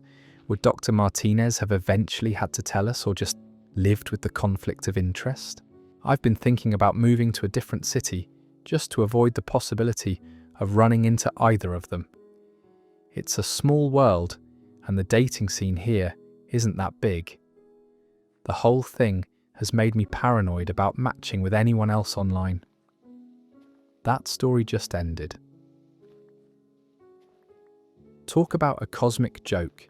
The odds of matching with your therapist's daughter in a city full of people has to be astronomical, but of course it happened to someone who's already dealing with relationship anxiety. Now he's lost both his therapist and a promising relationship in one fell swoop. The universe really has a twisted sense of humour sometimes. This next one is going to make you never want to live with roommates again. My roommate has been gaslighting me about our shared expenses, and I just discovered she's been stealing money from our joint account for months. I'm 26, she's 28, and we've been living together for a year and a half. When we first moved in together, Jenna suggested we open a joint checking account for shared expenses like rent, utilities, groceries, and household supplies. We'd each deposit our portion every month and use the account to pay bills. It seemed like a smart system and worked well for the first year. We split everything 50-50, kept receipts, and generally had a good handle on our shared finances. Jenna was always the one who managed the account, since she was better with numbers, and I trusted her completely. Around 3 months ago, I started noticing that our grocery bills seemed higher than usual. When I asked Jenna about it, she said prices had gone up everywhere, and showed me receipts for expensive organic items and specialty products. I didn't think much of it since inflation has been crazy, and I'd been working longer hours, so I wasn't doing the shopping myself. Then our utility bills started climbing. Jenna explained that we'd been using more electricity and water, maybe because I'd been working from home more often. Again, it seemed reasonable, even though I hadn't really changed my habits that much. The thing that made me suspicious was when she told me we needed to increase our monthly contributions to the joint account. She said our expenses had gone up by about $300 per month, and we each needed to deposit an extra $150. It seemed steep, but I didn't want to be difficult about shared costs. Last week I was cleaning the kitchen and found a stack of receipts that had fallen behind the coffee maker. Most were normal grocery receipts, but a few were for things that seemed weird. Expensive skincare products, designer clothing, restaurant meals that I definitely hadn't eaten. I started paying more attention to Jenna's spending habits. She'd been getting a lot of packages delivered, wearing new clothes I'd never seen before, talking about restaurants she'd been trying. When I asked how she could afford all this on her salary, she said she'd gotten a raise at work, but something still felt off. I decided to check our joint account balance online, something I hadn't done in months since Jenna always handled the statements. What I found made my stomach drop. There were dozens of withdrawals I didn't recognize. ATM withdrawals, online purchases, transfers to accounts I'd never heard of. The account that should have had a healthy balance for our shared expenses was nearly empty. I printed out 3 months of statements and went through them line by line. Jenna had been using our joint account like her personal checking account. She'd bought clothes, paid for dinners out, even made payments on what looked like a car loan. The total amount she'd stolen was over $4,000. Money that was supposed to be for our rent, utilities, and shared living expenses had been funding her lifestyle, while she convinced me we needed to contribute more to cover rising costs. When I confronted her with the bank statements, she tried to gaslight me immediately. Said I was being paranoid, that I'd agreed to those purchases, that some of the charges were for things we'd both used. She claimed the skincare products were for both of us, that the restaurant charges were for meals she'd brought home to share, but I had receipts that proved otherwise, literally. The skincare products were brands I was allergic to. The restaurant charges were from places across town that I'd never been to, on dates when I was provably at work or out with other friends. She kept insisting that I was remembering wrong, that I'd said it was okay to use the account for certain personal things. She made me feel like I was going crazy, questioning my own memory of conversations we'd had about the account. The breaking point was when she accused me of being controlling and cheap, said I was trying to micromanage her spending, and that roommates were supposed to trust each other. She actually turned it around and made me feel guilty for checking the account statements. But the numbers didn't lie. $4,000 gone with nothing to show for it in our shared living space. Meanwhile, she'd been telling me we needed to budget more carefully and cut back on expenses. I closed the joint account immediately and opened a new one in just my name, told Jenna she could pay me directly for her portion of shared expenses from now on. She threw a fit, said I was being unreasonable, and that she'd pay me back gradually. That was 2 weeks ago, and she hasn't paid me back a cent. In fact, she's been acting like the victim in this whole situation. She told our mutual friends that I'd accused her of stealing and that I was creating drama over minor expenses. Some of our friends have taken her side, saying that roommate financial disputes happen all the time, and I should be more understanding. They don't know the full extent of what she did, and Jenna has been careful to frame it as a misunderstanding rather than theft. I'm moving out at the end of the month. I can't live with someone who stole from me and then tried to convince me I was imagining it. The trust is completely broken, and I don't think there's any way to repair it. The worst part is that I genuinely liked Jenna as a person before this happened. We had fun together, got along well, seemed like compatible roommates. Finding out she was capable of this level of deception has made me question my judgment about people in general. I'm not sure if I should pursue legal action or just chalk it up as an expensive lesson learned. $4,000 is a lot of money, but proving theft might be difficult since it was technically a joint account. That's the end of that story. $4,000 and months of psychological manipulation over shared expenses. The audacity of stealing someone's money and then making them feel crazy for questioning it is truly next level. And of course, she's playing the victim to mutual friends, because that's what manipulators do when they get caught. Some people really will gaslight you about anything, even basic math. If you're still hanging in there with me through all these relationship horror stories, hit that subscribe button, because apparently we're all just here for the chaos of other people's dating lives. And I've got plenty more where these came from. This next story is going to make you reconsider every casual hookup you've ever had. I hooked up with someone at a party, and 3 months later, she showed up at my workplace claiming to be pregnant with my child. I'm 24, and this happened back in April at my friend's birthday party. There was this girl there, Melissa, who I'd never met before, but we hit it off immediately.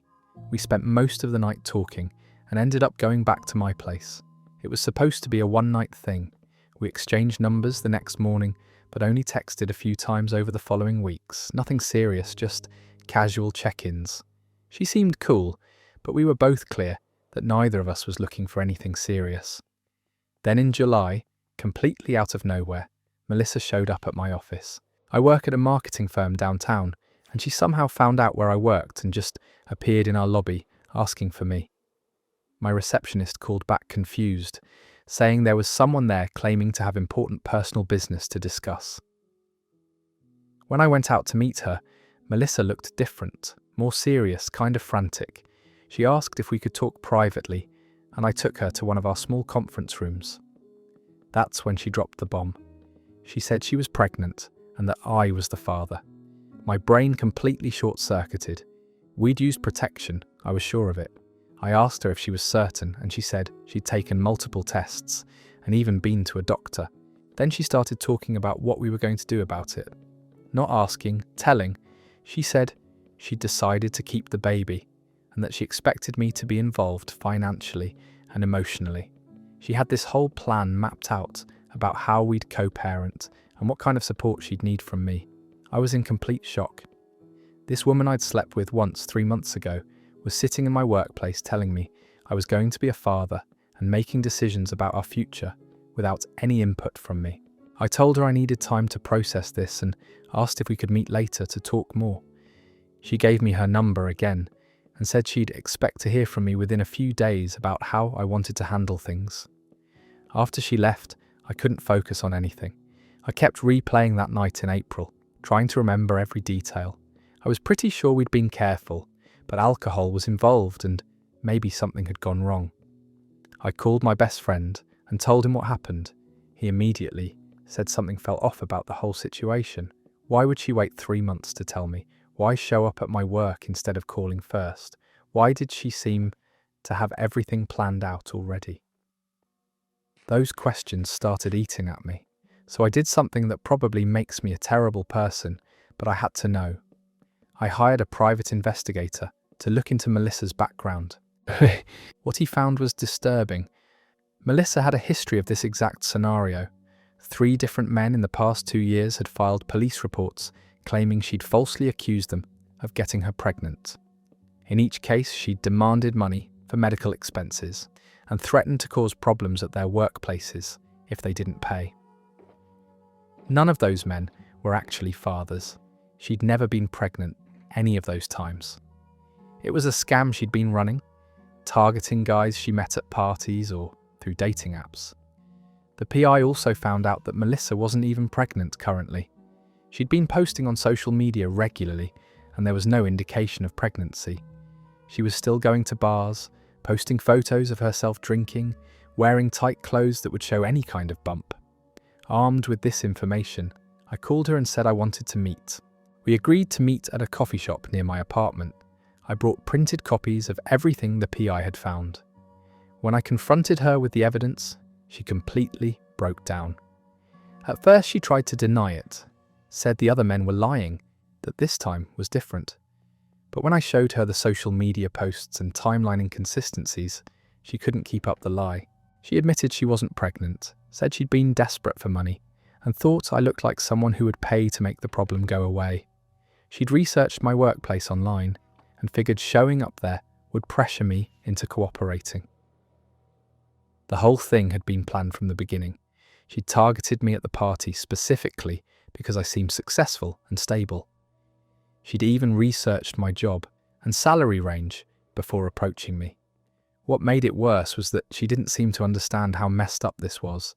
She kept saying she wasn't trying to hurt anyone, that she just needed help with some bills and thought this was easier than asking for a loan. I told her that what she'd done was fraud and that I had evidence of her doing this to other men. I said if she ever contacted me again or tried this scam on anyone else, I'd turn everything over to the police. She started crying and begging me not to report her, said she'd stop doing it and that she was sorry. But I'd already made up my mind. After she left, I called the police and filed a report. Turns out the other victims had never pressed charges because they were embarrassed or didn't think they had enough evidence, but with multiple cases and the PI's documentation, the police were able to build a case against her. Melissa was arrested 2 weeks later and charged with fraud and extortion. I had to testify about what happened, which was humiliating but necessary. The whole experience made me paranoid about hooking up with anyone. I keep thinking about how easily I could have fallen for her scam if I hadn't gotten suspicious. How many guys has she done this to who just paid her to go away?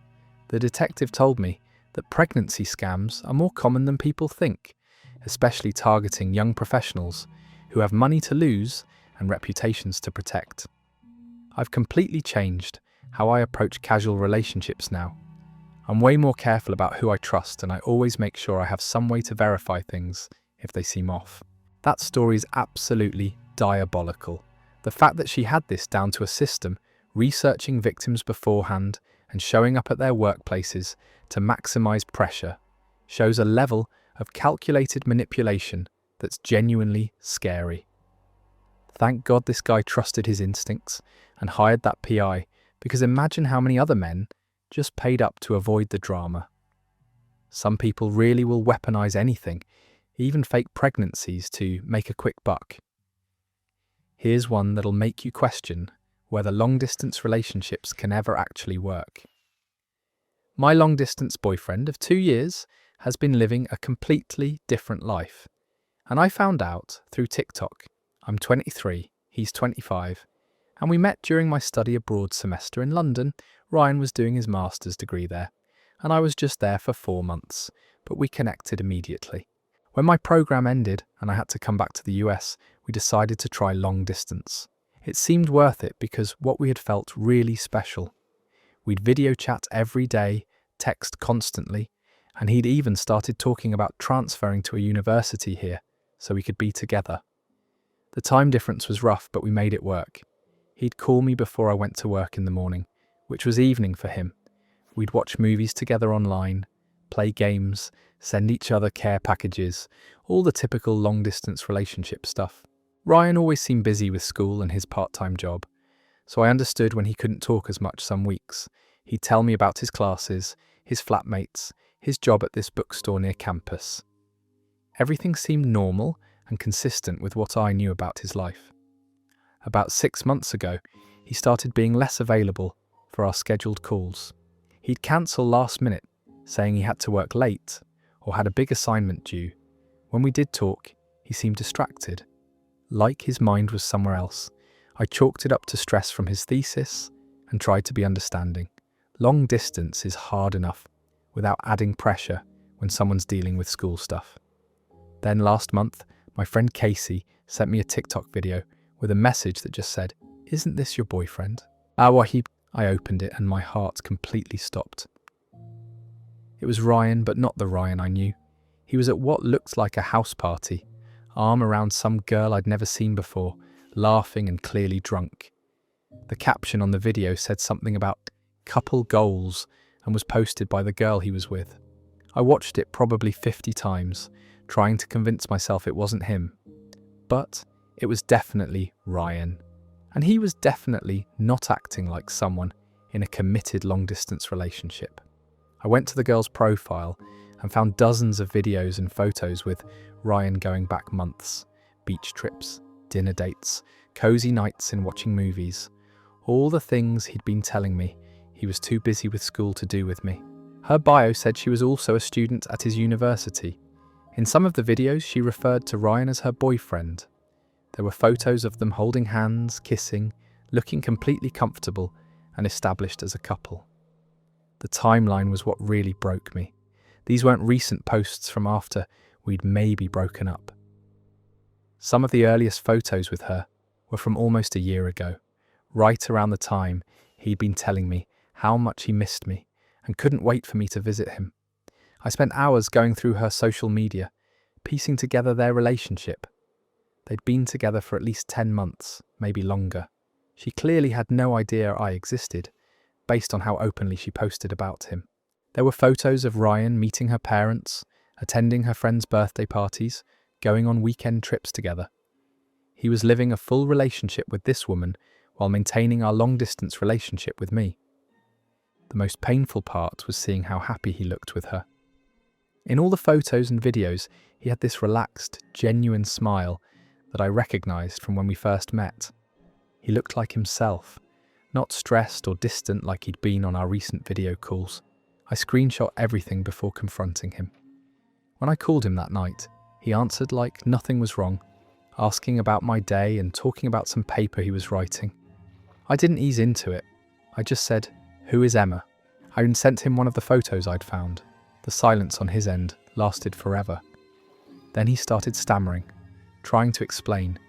He said Emma was just a friend, that the photos were misleading, that her friends were always posting dramatic captions that didn't mean anything. But when I sent him the video of them clearly kissing at that party, he couldn't explain it away. Finally, he admitted that he'd been seeing Emma, but claimed it wasn't serious. Said he'd gotten lonely and made a mistake, but that I was the one he really wanted to be with. He begged me not to end things over what he called a temporary lapse in judgment. I asked him how long it had been going on. He said a few months. I told him I'd seen photos going back almost a year. That's when he broke down and told me the truth. He'd met Emma about 2 months after I'd left London. They'd started as friends, but it had developed into something more. He'd never meant for it to happen, but the distance between us was so hard, and Emma was right there. He said he'd tried to break up with Emma multiple times, but couldn't go through with it. And he couldn't bring himself to break up with me either because he still had feelings for me and hoped we'd figure out a way to be together, eventually. So he'd been maintaining both relationships for almost a year, telling Emma that he wasn't ready for anything serious, while telling me that he was planning to move to the US to be with me. The worst part was that Emma didn't know about me either. She thought she was in a casual relationship with someone who wasn't ready to commit, not knowing that he was already committed to someone else entirely. I felt horrible for her. She seemed like a nice person from her social media, and she had no idea she was the other woman in this situation. Neither of us had consented to being part of whatever this arrangement was.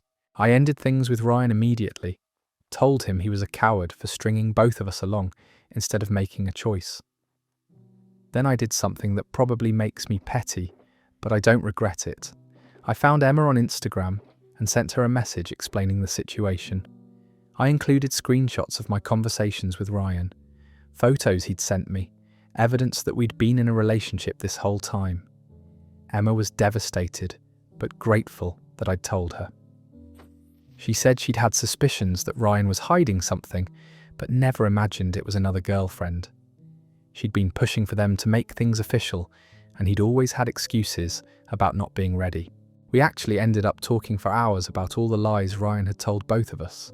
Comparing stories, we realised he'd been incredibly manipulative, telling each of us what we wanted to hear, while keeping us both on the hook. Emma broke up with Ryan the next day. She told me he tried the same tactics with her that he'd used with me, claiming she was the one he really wanted, and that I was just a mistake from his past he couldn't let go of. Neither of us bought it. We both blocked him, and haven't spoken to him since. Emma and I still check in with each other sometimes, bonded by the shared experience of being lied to by the same person. The whole thing made me realise that long-distance relationships require a level of trust that I'm not sure I'm capable of giving again. When someone is living a completely separate life, thousands of miles away, you're really just trusting them to be honest about everything. And some people aren't worthy of that trust. What a story. 2 years of video calls and care packages while he was playing house with someone else. The level of compartmentalization required to maintain 2 full relationships is honestly impressive in the most sociopathic way possible. At least Emma and this girl found each other and could compare notes, because imagine if they'd never figured it out. Ryan could have kept that going indefinitely if TikTok hadn't exposed him. Let me hit you with one more story that's going to make you never want to go to a wedding again. I was asked to be maid of honour for my best friend's wedding and discovered the groom was cheating with my sister 2 weeks before the ceremony. I'm 27, my best friend Kate is 26, and we've known each other since college.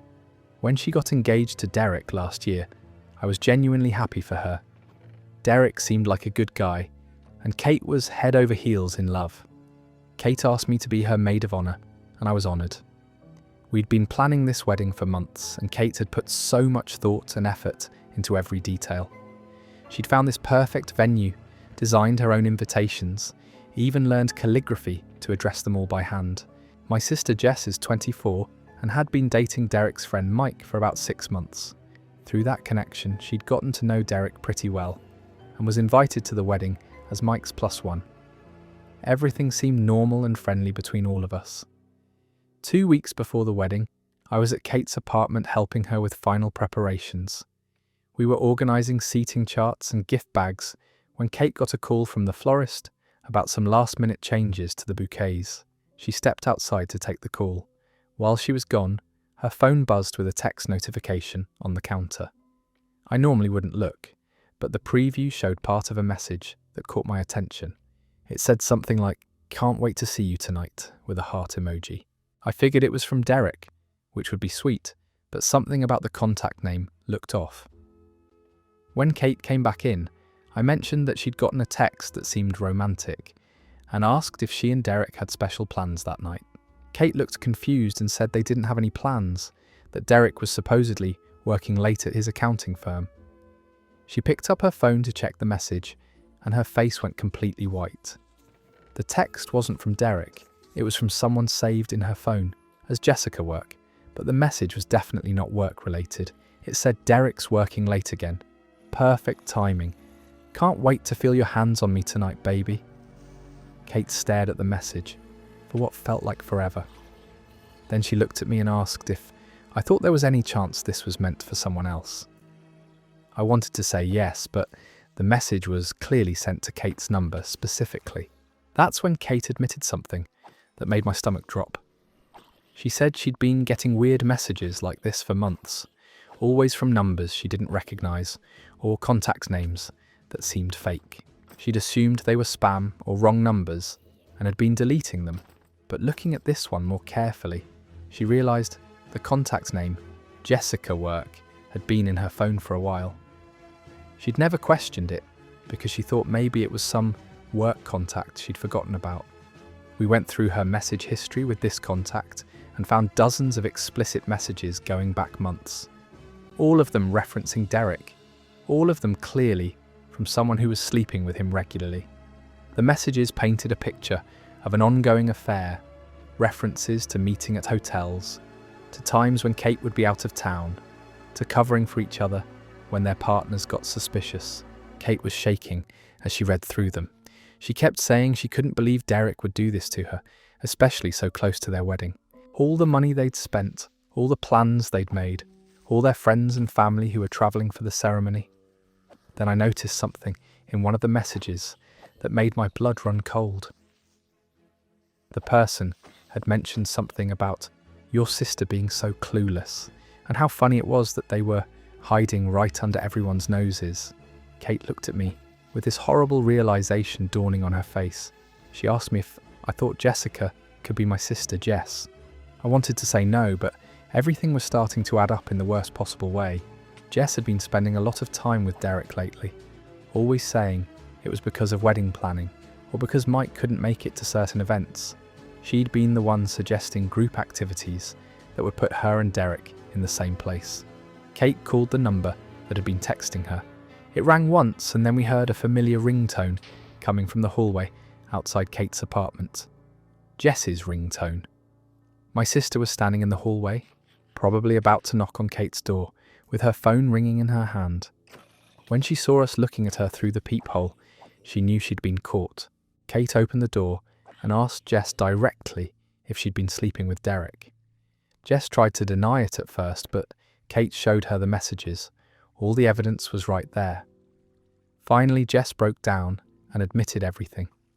She said it had started a few months ago when she and Derek had been left alone at a group dinner while everyone else was outside smoking.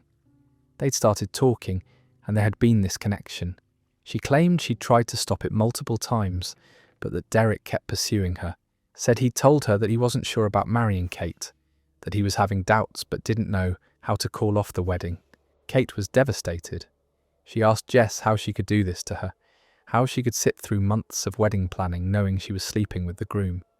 Jess just kept apologising and saying she never meant for it to go this far. The worst part was that the wedding was in 2 weeks. All the vendors were booked, guests had made travel arrangements, the venue was paid for.